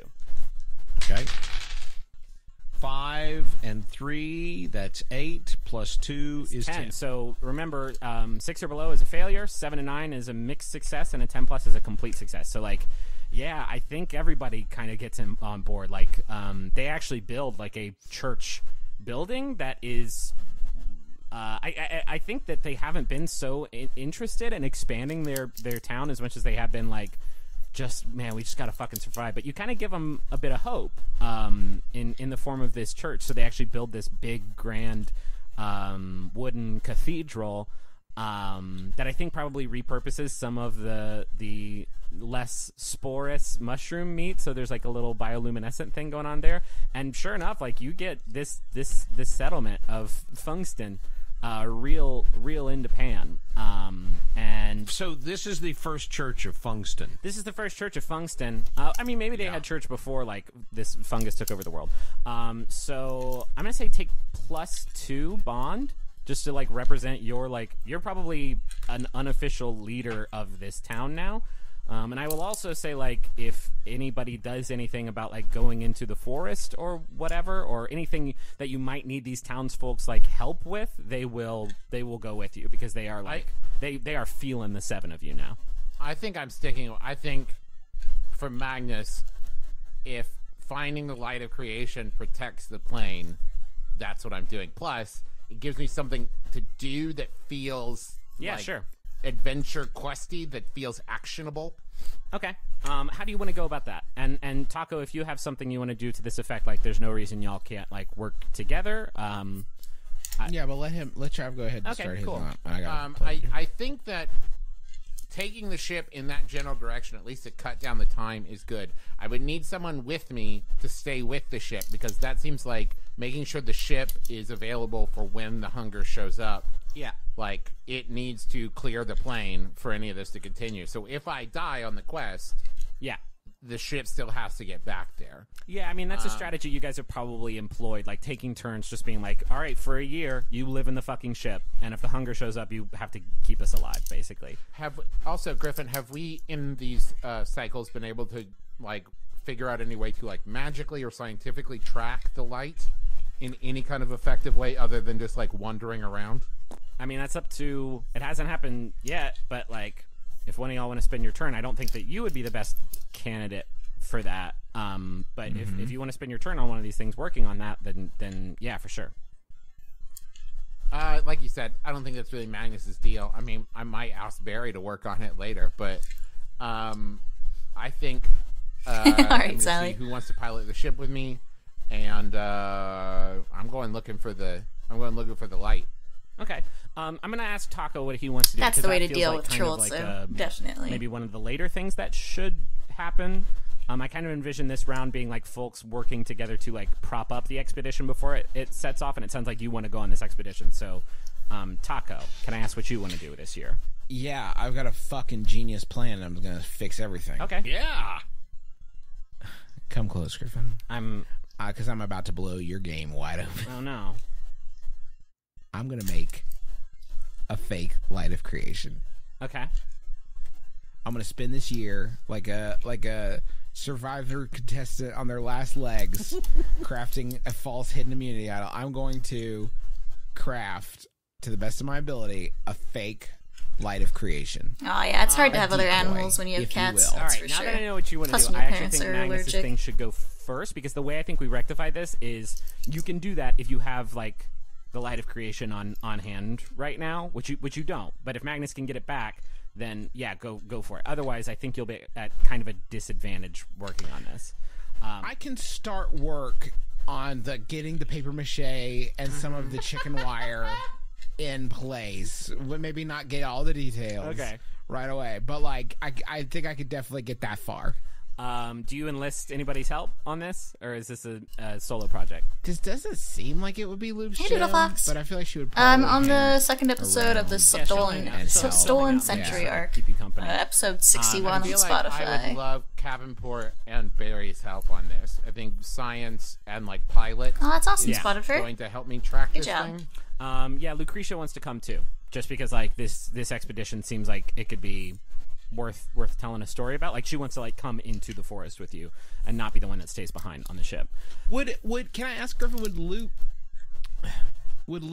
want to go with them? It seems like, I mean, I don't know, like It's up to you. Do you want to ask Loop to stay with you or no? Like that's the way. I will say, okay, I as Magnus will say, I would ask Luke to come with me if Taco's staying behind, because here's the thing, if it doesn't sound like Taco needs help on this thing, and we know that getting the light is kind of the end all be all important mission, so it feels like all hands defend the ship, all hands find light, unless otherwise I would required. ask. Oh, you're gonna say? No, I was just going to say that she also has shown the tendency to be able to track things. Well, and also she's an evocation specialist. welcome so, back, like, Mia. burning shit is I her always whole flub jam. your Like, name. she's the I best at also- burning shit. Leonardo. I would ask her to go mainly because if they're not able to get it back, if I want to try this again, I would rather somebody who I know and trust go and get like a really good look at the thing and get a sense of the magical energies and stuff like that. Okay, so Magnus, you are basically taking everybody with you except for Taco and Merle. And the townfolk want to help out too. There's like a Scorch team that's like particularly badass. They have like sort of these lo-fi medieval flamethrower situations. Do they have an extra one? Yeah, sure. They can definitely whip one of those up for you. So yeah, do you want to I take want them with two, you? one on each arm. They say no to that. They say it's too heavy. It's too heavy. Oh, is it? And then I pick up two of them. Okay, they are blown away. It's not too heavy. Wow. How are you going to pee? They say, how are you Very going to carefully. pee, sir? Just watch. And then, wait, hold on. I rolled an 11. All right. You pee while shooting two flamethrowers in the air. It's absolutely amazing. Okay, so I think this expedition's ready to start. And Magnus, you say you just like want to fly south and then like once you how are you feeling this out? Like, I think this may be a couple of rolls. So like the first one is like, how do you I think roll plus mind, just as like a stage setter of like how Can close. I count that 11, or was that struck with? No, that was piss. That was definitely the plus Okay. piss roll. Ah, man. Okay. Well, it's not bad. Well, it was an 8. I got 4 plus 5 minus 1. Okay, yeah. So a mixed success. I think you land like kind of far away from it. And it's still south. Are you just like walking on foot, or do you think that this trip is going to take like, it's a pretty big planet that you're on? It would probably take like the rest of the year to get there and get back. Are you like, what's this trip through this deadly mushroom forest look like? Well, okay, so here's what would make the most sense to me. What would make the most sense to me is having Barry and Loop work together, Barry, Loop, and Davenport work together as far as tracking and triangulation goes, because we may not be able to pinpoint it, but if we make short hops, it Okay. seems like what we'd want to do is land, clear a spot, triangulate what we know about the light to see if we can kind of get a bead on it, and then head in that direction, short hop, check, rather than just going on foot. So I guess the first thing would be to see if we can get any kind of read, Yeah, sure. on the light. So with that mixed success you got earlier, I'm gonna use that. And also I got kind of a hard time from folks listening who said that I wasn't hard enough on you guys on mixed successes. What? Yeah, so, I mean it's a good point, and it's a fair criticism. Like, this is supposed to be like you give something up in exchange for accomplishing the thing that you want to do, as opposed to a complete success being just you get to do the thing you want to do, which I kind of was doing for you last time, and a failure just being you give something up and you don't get to do the thing you want to do. So I think that either everybody that you brought with you from the town dies, or one of the teammates that you brought with you dies. And you're not you're not killing them. I'm asking you to make like a narrative decision here. Oh, then it's gonna be everybody I brought from town. I don't know their names. Why do I care? Okay. No, but now I feel bad because there's gonna be people who say, "But you guys regenerate," and the people from town won't. Oh no, Griffin, you've really put me in a bind. Yeah. Or I'll give you this third option. You, by accident, you inhale some of the spores, and it'll put you at a disadvantage for whatever the resolution is. At the Then end I'm of gonna this. take that. Yeah, Okay. then I'll take that. Yeah, you just like, you like, it's like one of those Survivor challenges where it's just like hold up a paint can for until you die, and it's like easy to do until you lose your concentration for a second. And I think like one day you're just like getting ready for bed, and you lay down for bed, and you take your mask off, and you're like, what the fuck?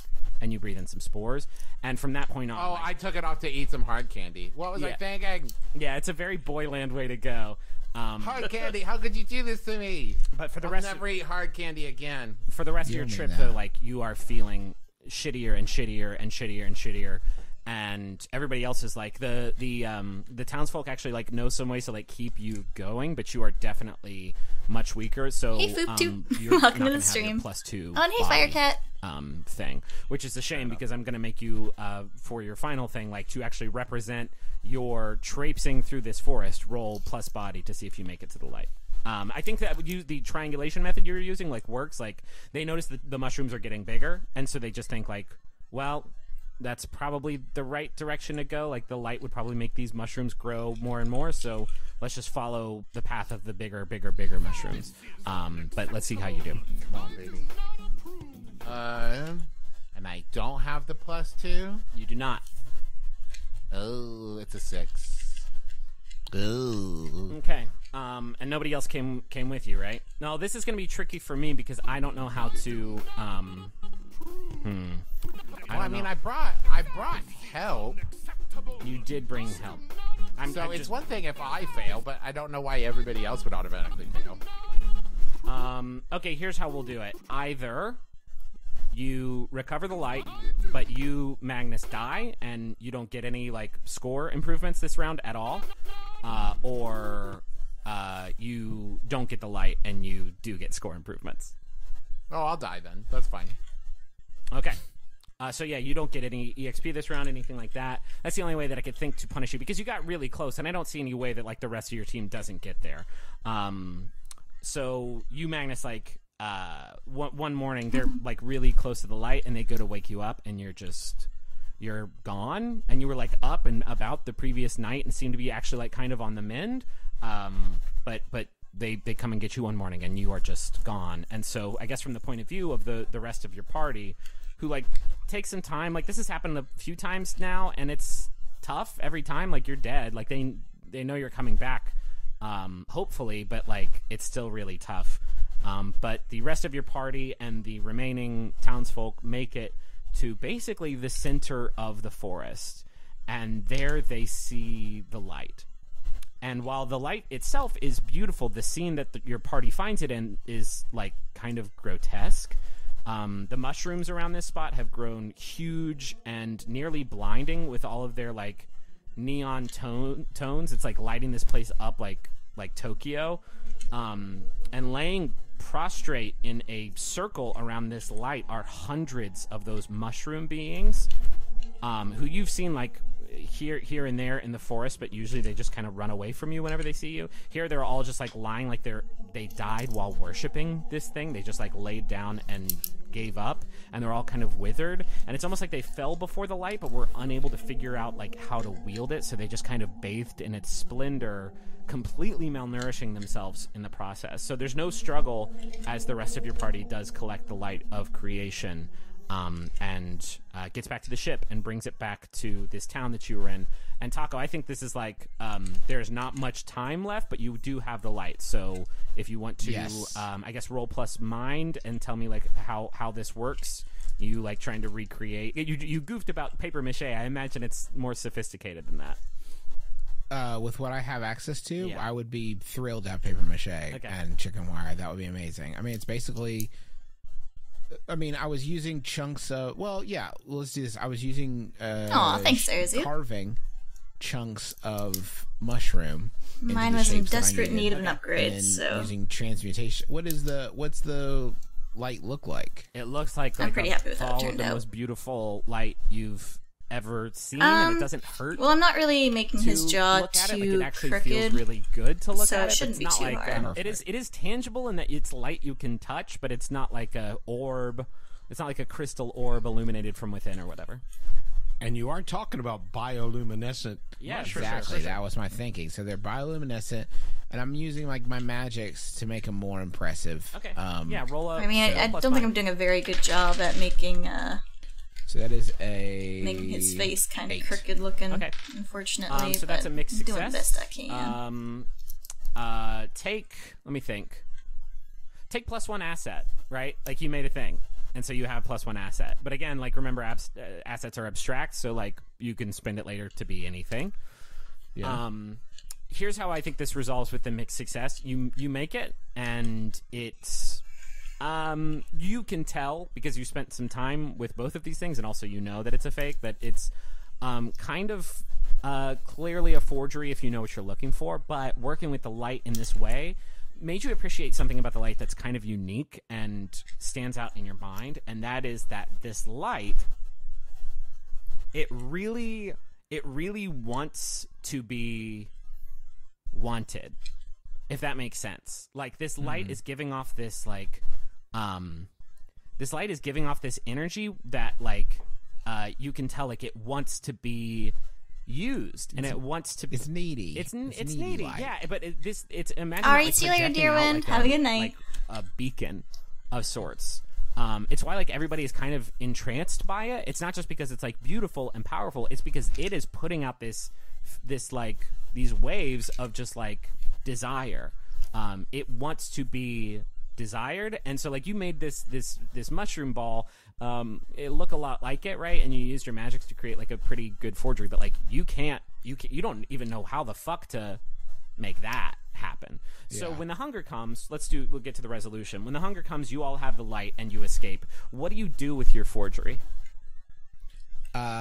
So I it's not a guarantee that we escape, right? Like if we have the light, do we always escape? Yeah, you're never gonna have to. Davenport's like a dope ass pilot, so like he gets you. If you're on the ship and the year is up, you get away. I feel like the best, highest use of my decoy. Is there a way that I could use the decoy in such a way that I could limit the amount of damage that is done to this plane? Like sure. Because I left it where they.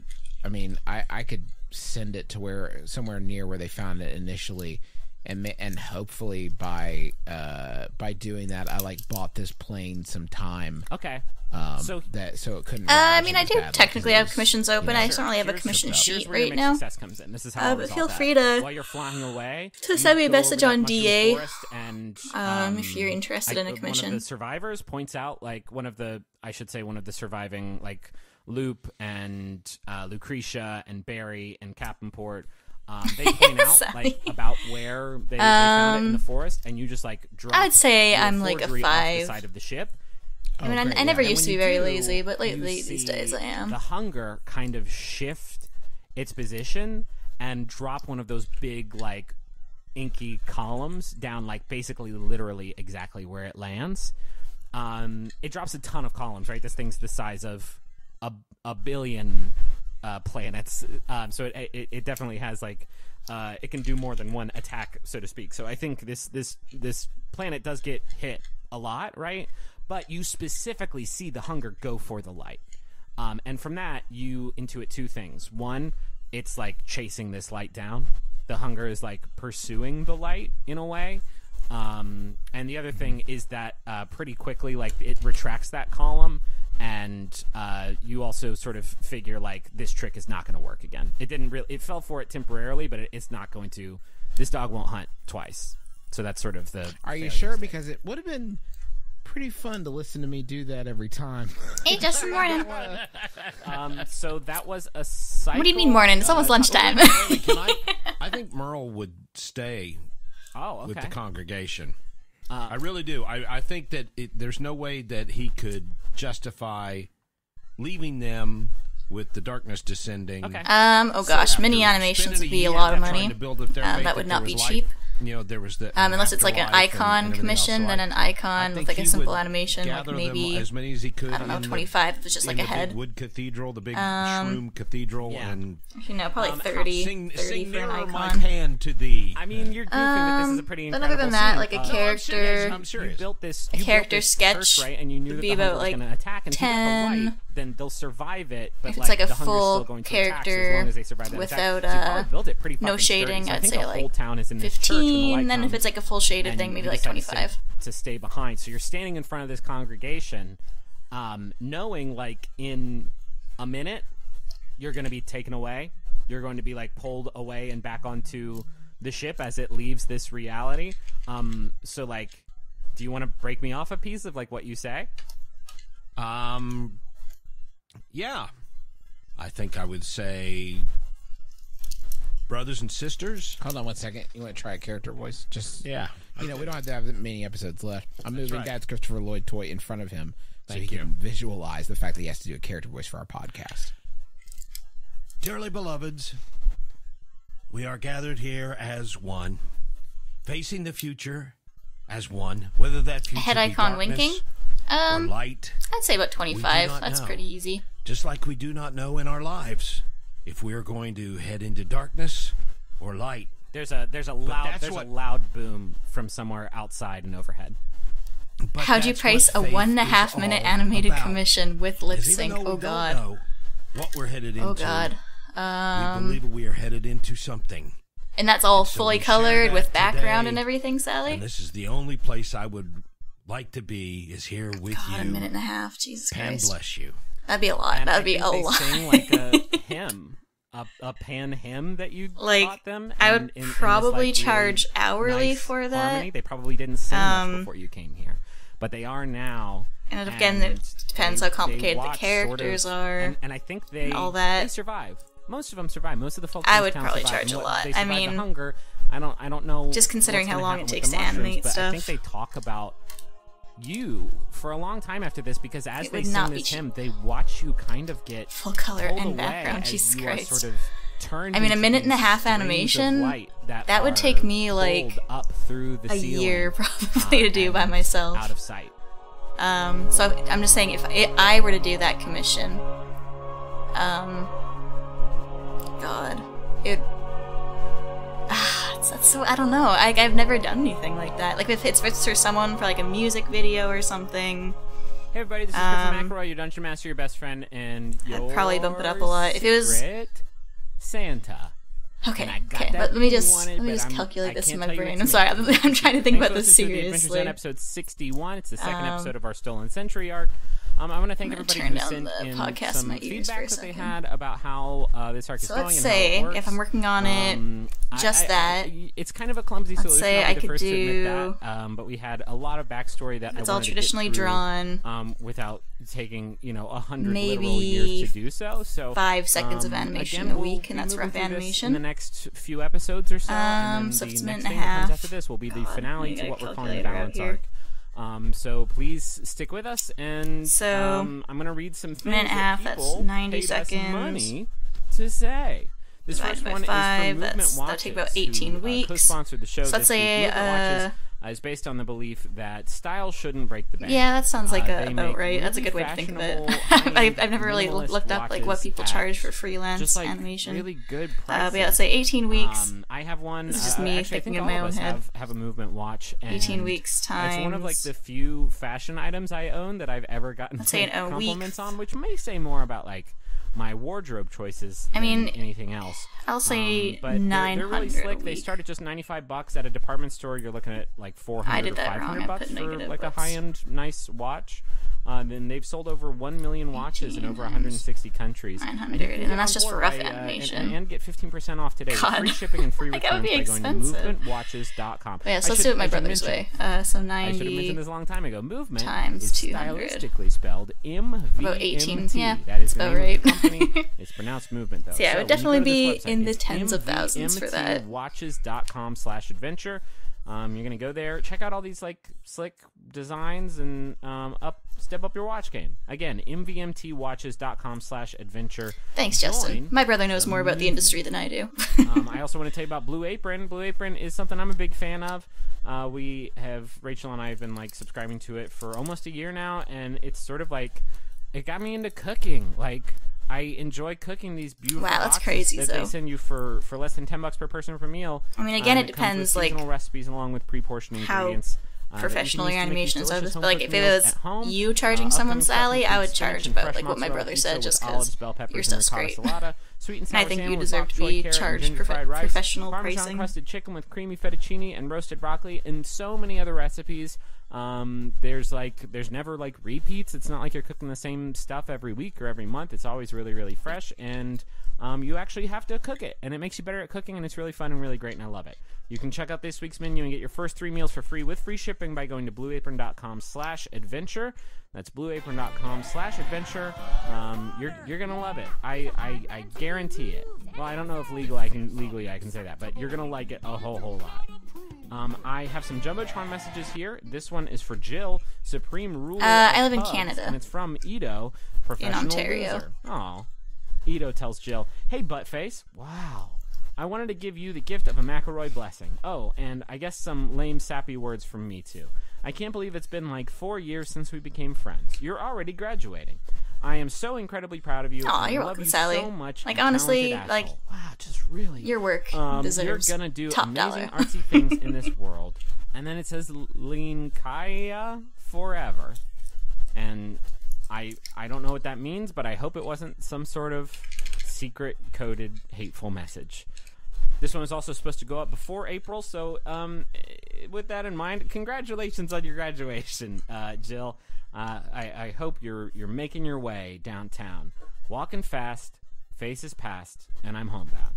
Here's another message for Tiffany and Neil, and it's Wait, from I missed April's that one. thing. I guess with pre-portioned ingredients that you can use to make these. There's never like repeats. It's not like you're cooking the same stuff every week or every month. It's always really, really fresh, and you actually have to cook it, and it makes you better at cooking, and it's really fun and really great, and I love it.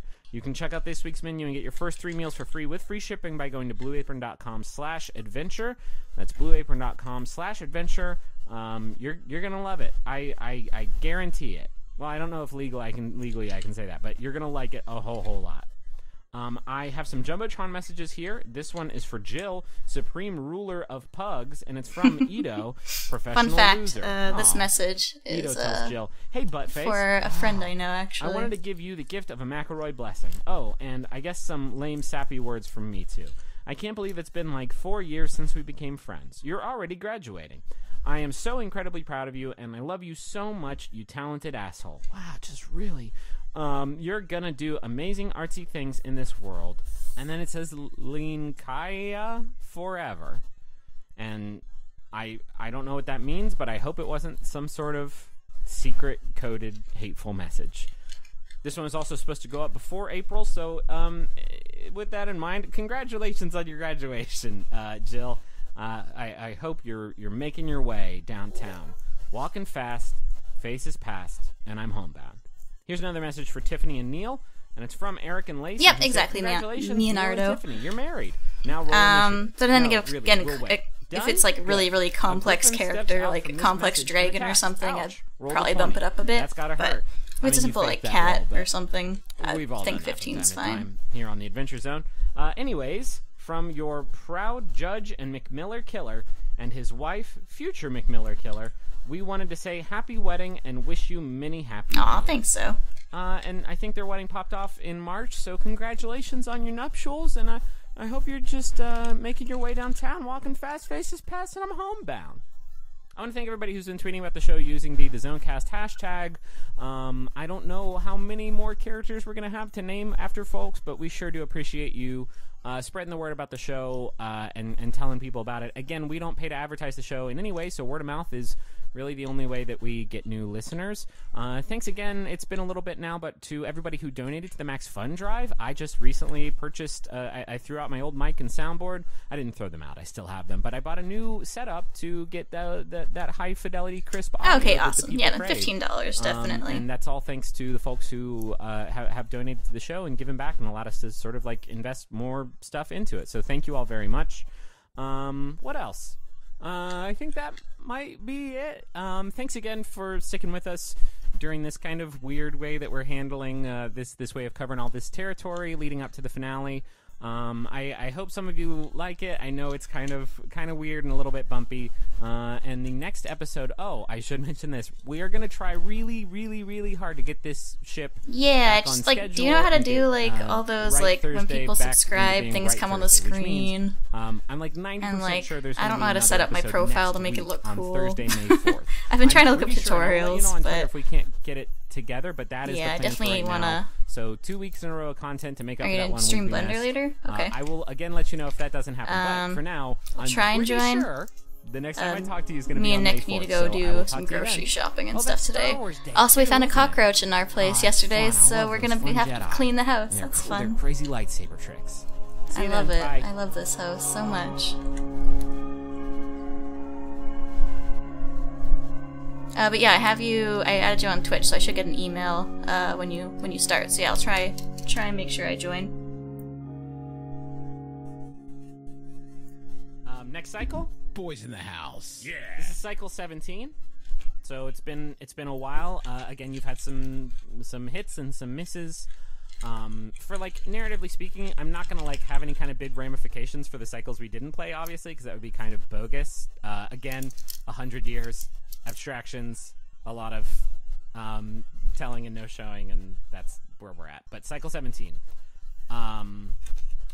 So after several days of flyover reconnaissance of this new reality, this new planar system, this new world, you're about to like write this whole world off as uninhabited, which is not it's happened before. You've just showed up to a world and there's just nobody there. And in this world, there's just these ruins of this once good question. somewhat advanced. I worked until like 9 civilization, o'clock last night, but, so all of these like I may massive have cities got have it. long since fallen into decay. You don't see another living person for weeks. Let me check The my light email. falls and the hunger comes, and what's worse, when the light of creation falls, like you don't even see it streak down from the sky. Like Loop tries to triangulate it, but she like says it just fell on the wrong side of the planet. So it leaves you like a haystack nearly the size. Yeah, maybe of I a did. hemisphere I to should get the find this Twitch needle app in though, if you then maybe wanted that would to. help. And without any people to talk to, you don't really have any leads to help find it either. Hey, Star. Yeah, long But time after no several see. months of Where you been? Searching and camping out in these like derelict cities, you do find something. You find faint signs of life. Okay, what time From a about? What time are you peculiar going to be set of streaming? Just so I ruins know. That must have once been a truly spectacular city, some centuries or maybe even millennia ago. Grass and moss have long since I overrun it, only but you can have still sort of appreciate the complexity of its 3 more design. It's got parts, these like this tiered part, and 2 districts more to that animate. raise up into And then the one's sky going to be and lower like down a into kind this of PMV, gulch so it'll be below. really And this simple. gulch has So about been, like, 4 more. completely overrun. There's a small river that just like falls into it now, and it forms a waterfall that drops near the city's edge, and it's completely flooded the lowest tier of this city. It's like a spectacular sight, and it's made more unbelievable by its inhabitants, which are all robots. All of them are walking bipedal machines. They don't seem to Oh, be is that like a thing? specialized Yeah, maybe workers that's why I in the didn't way get that, one. like the homeworld you came from probably had like some powered Like oh golems. well, maybe I did turn it As far off. as you Yeah, can tell, actually, you're there's right. I think I several did have it turned hundred, off. 'Cause I remember I robotic used to get inhabitants of emails, the and I was city getting are just, too like, many of them from conducting their people, and I lives. was like, They have oh, homes. I don't want all these They emails. converse. See, I probably have to turn it back Do on. reconnaissance, and you see them like Around 3? mime eating Okay. meals. Yeah, I They're can not actually, probably like, join. Eating food. Some of them are married. They go on dates, and they are congenial towards you, and they're so like emotive. And so after Aw, thanks, Star. About like another month of Loop and Barry working together to try to triangulate the location of the light, We're so they declare opposite. just Like, a few I'm hours so just lazy to during ground like cover. weekdays. Like, So I never instead, want to you wake up decide for to work. spend your On time weekends, seeing I'm like, what else yeah, you I'm gonna wake can up glean from early this and get stuff fascinating done. city. How do you spend One, your- awesome. Thank Yeah. you, Griffin. You're welcome. 2, have Travis- we been able to... Travis, What? I don't know if this has clicked with Dad and Justin yet, but Travis may have a distinct advantage in this cycle. They Yeah. can rip their arms off. No, not that. We're in TAZ Knight's territory, the tiered capital city. Ah. Griffin, have we been able to take anything, like if we get stuff onto the ship with us, Yeah. does it travel with us to the next plane, or does everything reset? So if you bring stuff, inanimate objects, it comes with you, right? That's like assets are exactly that. But have you tried to bring a person on board? Any of you? That's what I was wondering. I mean, Yeah, that, I'm asking. I I'm would asking say you. I would say that like second time out. The first time we once again weren't able to find the light, I feel like we would at the very least try to bring some people with us, knowing that plane would be destroyed. Okay. You've brought some people with you just to like say like let's bring as many survivors, and I think Captain Port was against this. Just like his whole thing is sort of a cold arithmetic of he wants you. As far as you know, you're the only people from your home world still alive, and so like he doesn't want to bring other people on the ship who are going to complicate the mission in any way. He's not like cruel about it, but that's sort of just how his mind works. So he kind of doesn't want that to happen. But you all managed to get some people on board. I think the deal we would work out, Ditto, would be that it would be like they're not. This is not a permanent crew change. That like we are just taxiing them to the next plane, doing something. Yeah, like sure. trying something. You know what I mean? To make But- sure somebody survives.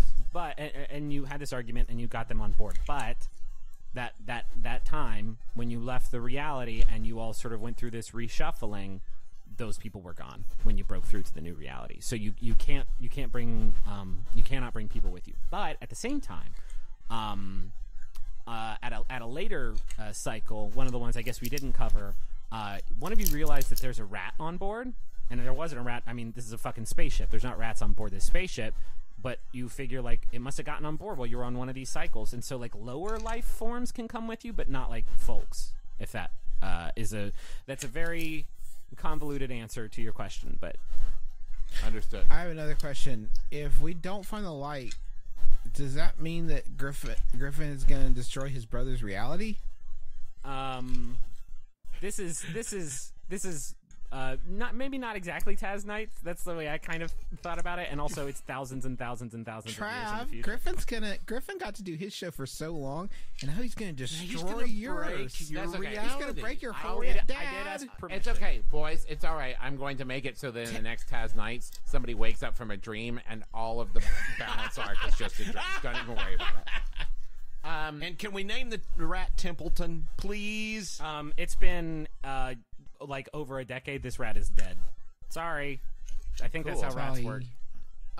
Griffin, I think if so, like, we are all to assume that the light just ain't happening this time around, but advanced technology, even if it is laying fallow, if it is, you know, there has to be something that would help develop some kind of weaponry for the ship or shielding for the ship. I would like to spend this round researching ways to fight, whether it's hand-to-hand weaponry or ship weaponry or what. I want to be able to. I'm fucking sick of running. Is I think where Magnus is at this point in the arc. Okay, what's this look like? Because you mentioned a few things. Are you trying to? Because again, I think it's important that we try to dial down to like one abstract thing that you can spend a whole year doing. So you mentioned like training or building weapons or what? You know what? Here's what I want. Here's what I want, Griffin. Here's what I want.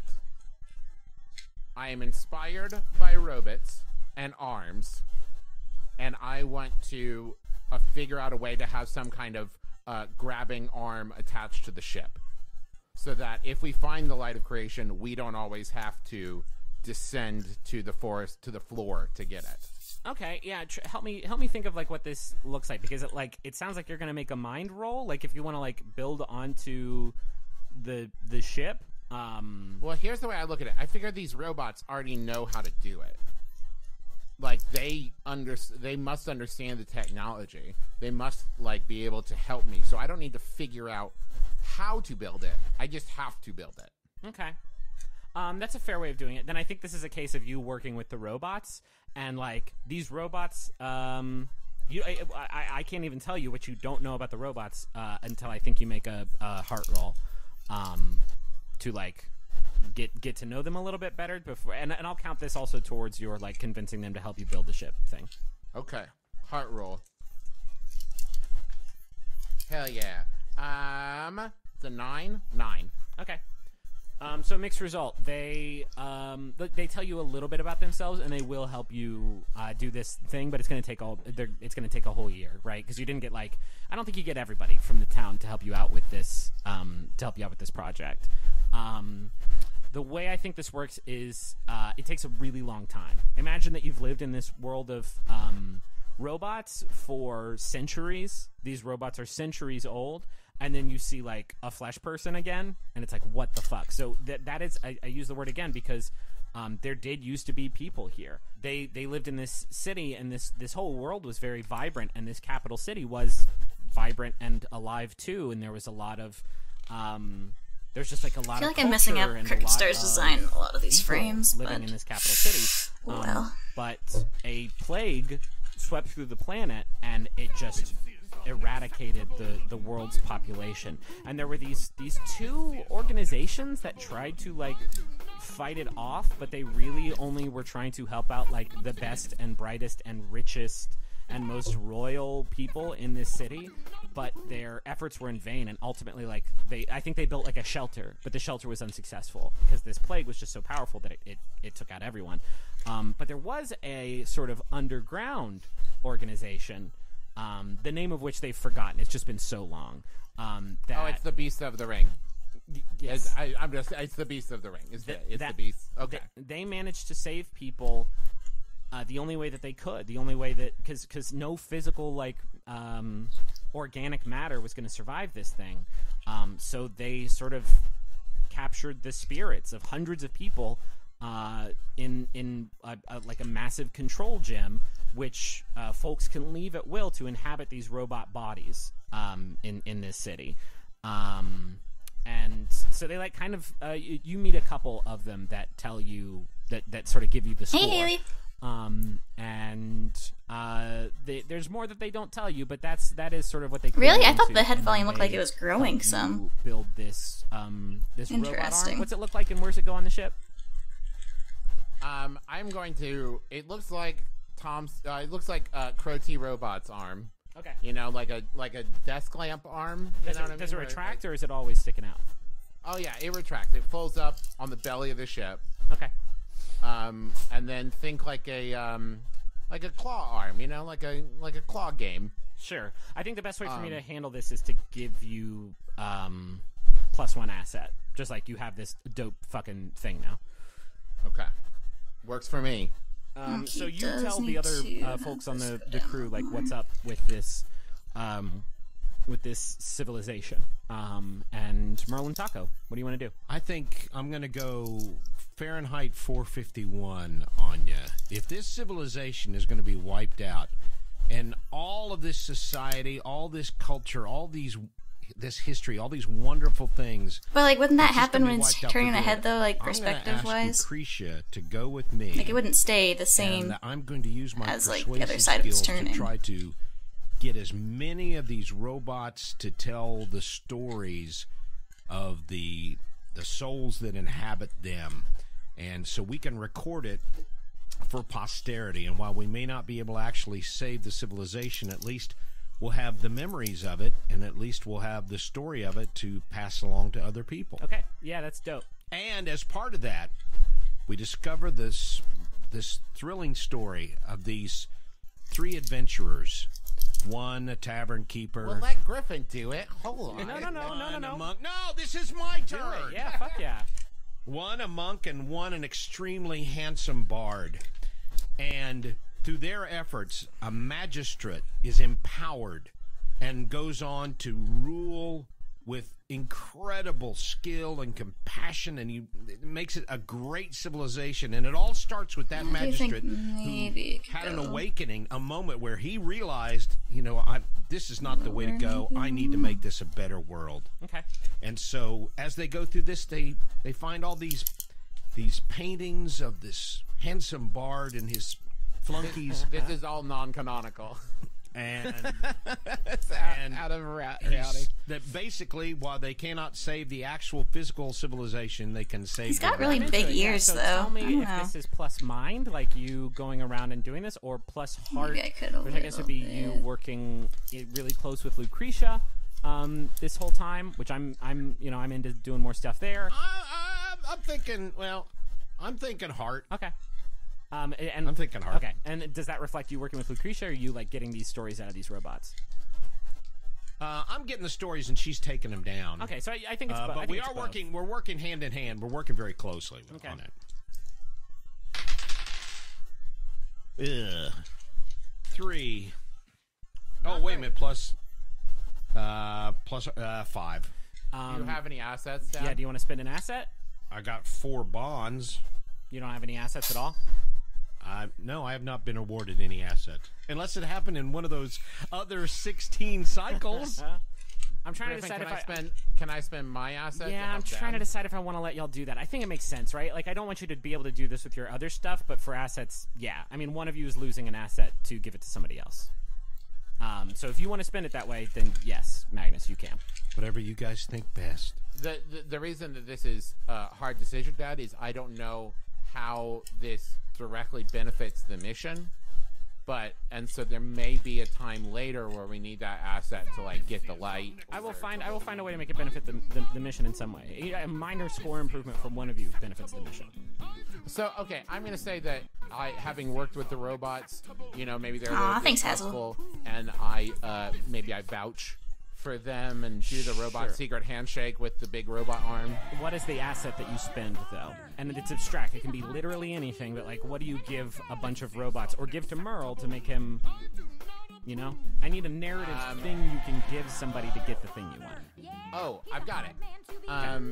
Having used the knowledge that I've gained from the robots about the before time, the long ago, I'm able to find an eyepiece, an earpiece of robotic origins with technomancy imbued within them, and impart those to Merle so that he's able to have a technomantic connection. That's great. With the robots. Okay, that fucking rules. And Merle, I assume you Thank accept you, that. Travis. Yeah. All right, Travis, You're welcome. spend 1 asset, and we upgrade this to a mixed success.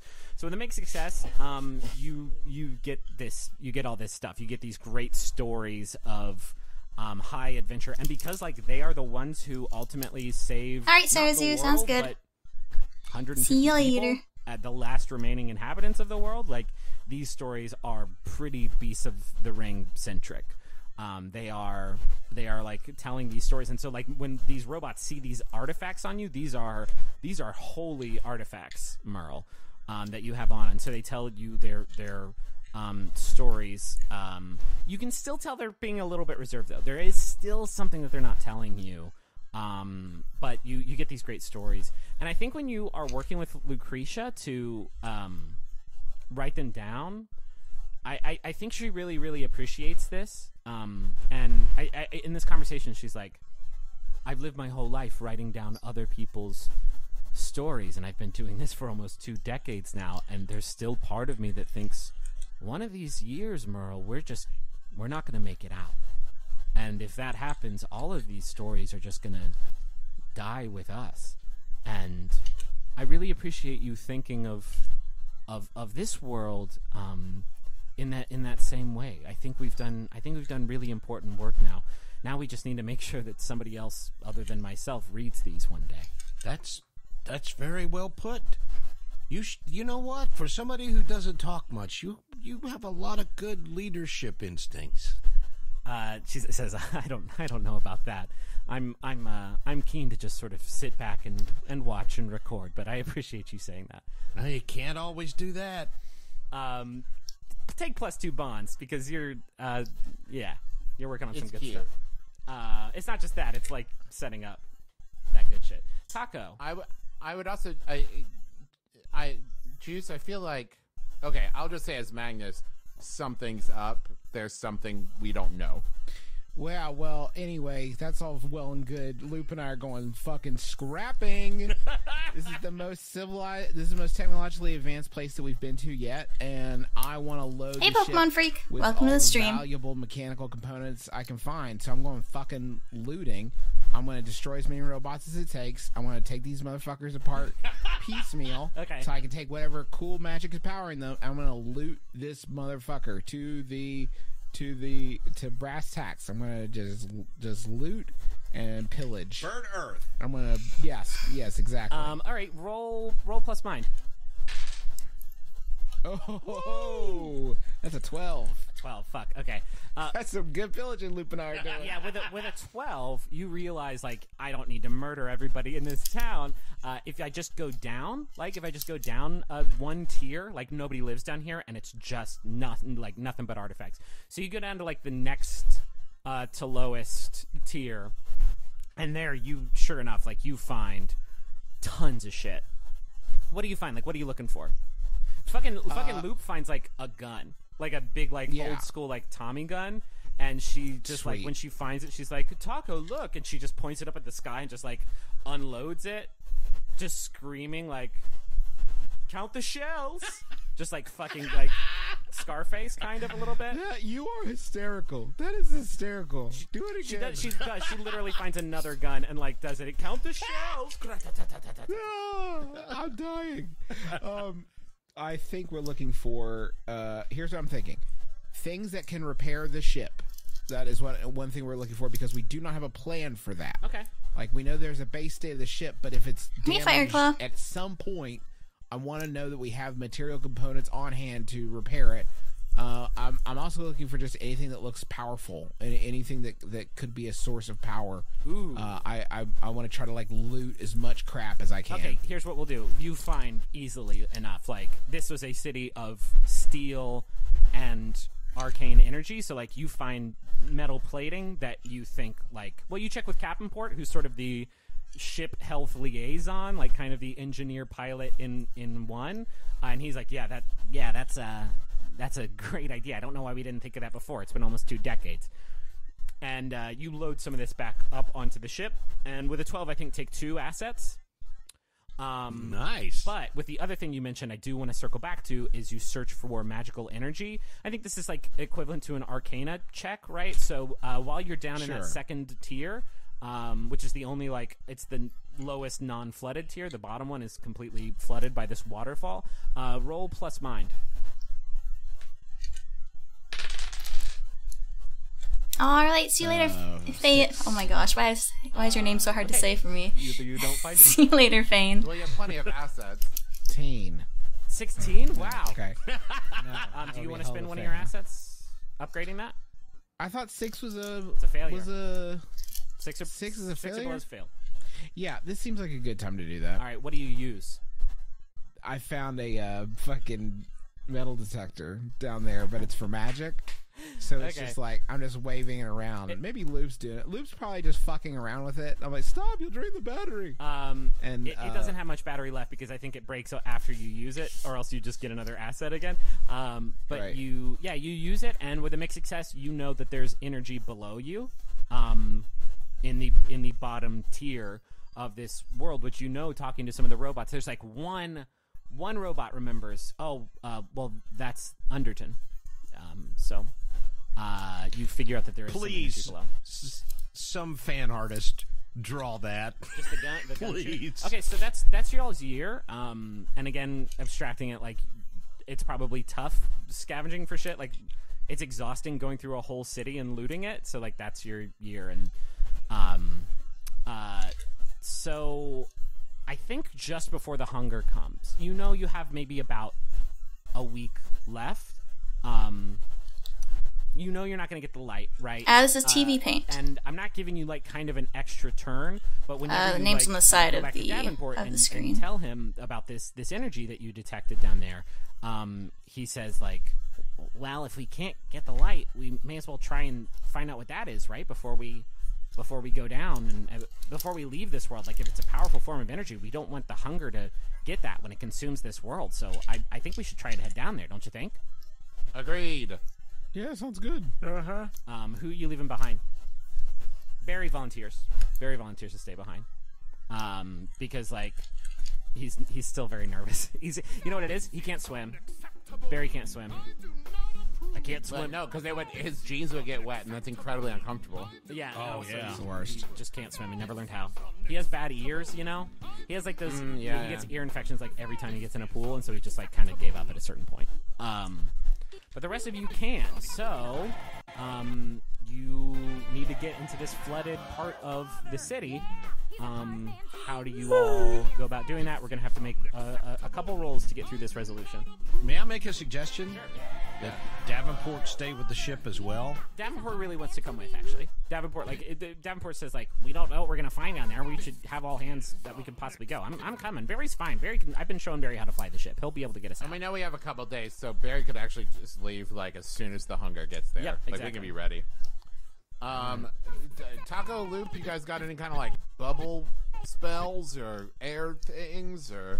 If wizards have, like, a breathing spell in D&D, like, I'm happy to let you just do it. Yeah, we got one probably, right? Yeah, we can make gills. I think that sounds right, doesn't it? Definitely can in Harry Potter, so, like, why not in D&D? I might be thinking of Harry Potter, but yeah, I definitely have a spell for breath and stuff. There's a spell called water breathing. Perfect. There you go. That sounds like It's a level 3 transmutation spell. So Taco, you fucking defo know this. Like, transmutation is your shit. Okay, so yeah, don't worry about rolling. You all can just breathe water. Magnus, you have to like move some stuff out of the way. Some big heavy pieces of like machinery that are like covering up some tunnels and some aqueducts that allow you to sort of swim into Underton. But once you get down there, you eventually end up in one large open chamber that the air is so stale down here, but it's breathable. It's just like a little like self-contained bubble of air in this massive room in what are essentially the sewers of this city. And you sort of follow this light and this sound through the tunnels to reach this chamber. What's the symbol of the Beast of the Ring look like, Trev? Oh, it's a great question. I think it's a howling wolf with a All right, see you later, Zoe Willow. ear Thanks for joining. as the moon. Okay. It's just a dog yelling at some Thanks, Stars and Jars. technology. I like it. Howling wolf on a gear. All right. It's a dog who saw a gear, got really scared, and yelled at it. You follow those symbols, and you follow this light and sound, and for a second you think, like, wait a minute, did we find the fucking light of creation? But as you enter in this chamber, you realize that's not what it is. What you see is a massive blue crystal that is shining, and there's this swirling light inside of it. And inside of the swirling light, you can swear you see, like, people a little bit. And standing in front of this crystal is a robot, and it is big and burly. It's far larger and more imposing and, like, battle ready than any of the robots you saw topside. And as you enter, you hear a voice say, what part do you want advice on? I see you've found our secret here. We've discussed among ourselves what we'd do if this day ever came, though, to be honest, I doubted it ever would. What are you all looking for? We want to help. She says, I'm not sure exactly what that means. You want to give us some oil or something? There's a force coming that is going to destroy everything, and I don't mean like the plague. I don't mean like a monster or destroy where you just go back and find a new body. I mean unmake everything, and it's gonna be here in a couple days. Roll plus heart. All of us? No, just Magnus. 7.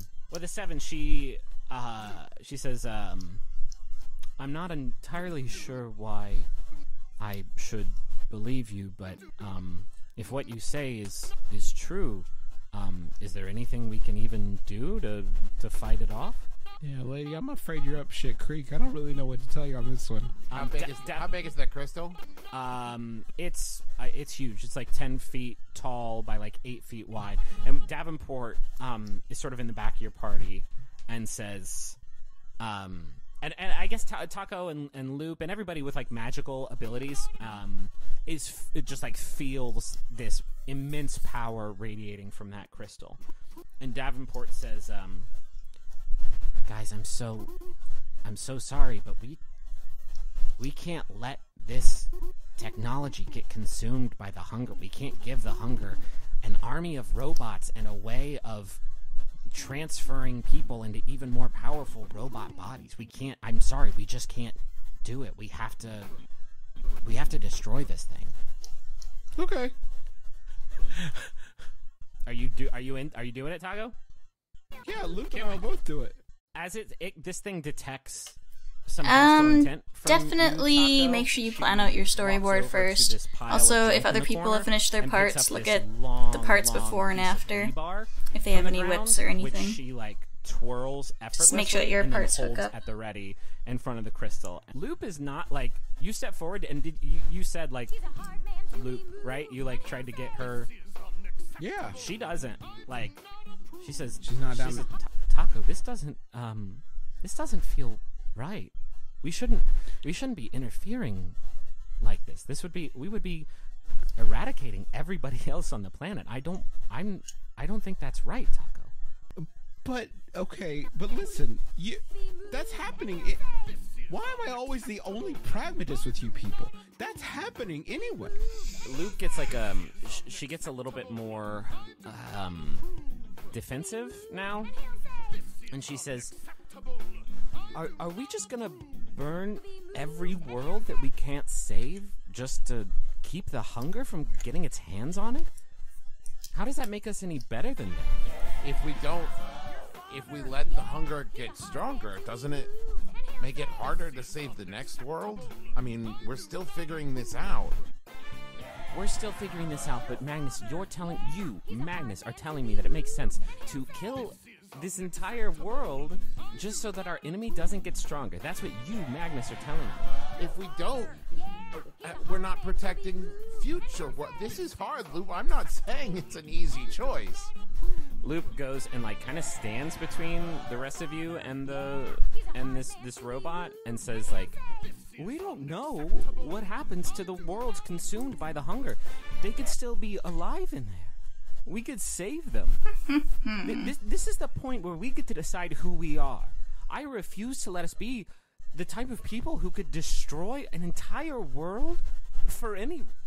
Alright, guys, so it's gonna be it's a little bit of a shorter stream. I mean, I guess 3 hours isn't exactly short, but I think we're gonna end it there. I just need to get a couple things done, have some lunch, all that fun stuff. I'll keep working on this for a couple more hours today, but I'll definitely be streaming again tomorrow. So just keep an eye out for that. It'll be around the same time, probably. But yeah, thanks so much for joining, guys. We're making slow progress on this, but now that we've got the keyframes for Crooked Star done, that's gonna make the animation a lot easier for me, and so tomorrow we'll be starting animating on Crooked Star. I'll even probably just do in some rough, like, where I want the head to be moving, and like the timing, spacing, all that fun stuff.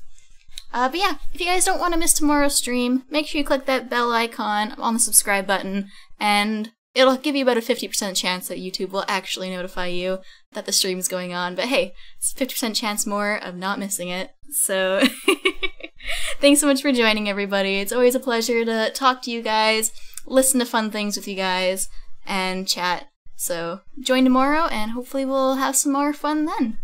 So yeah, thanks so much, guys. See you later.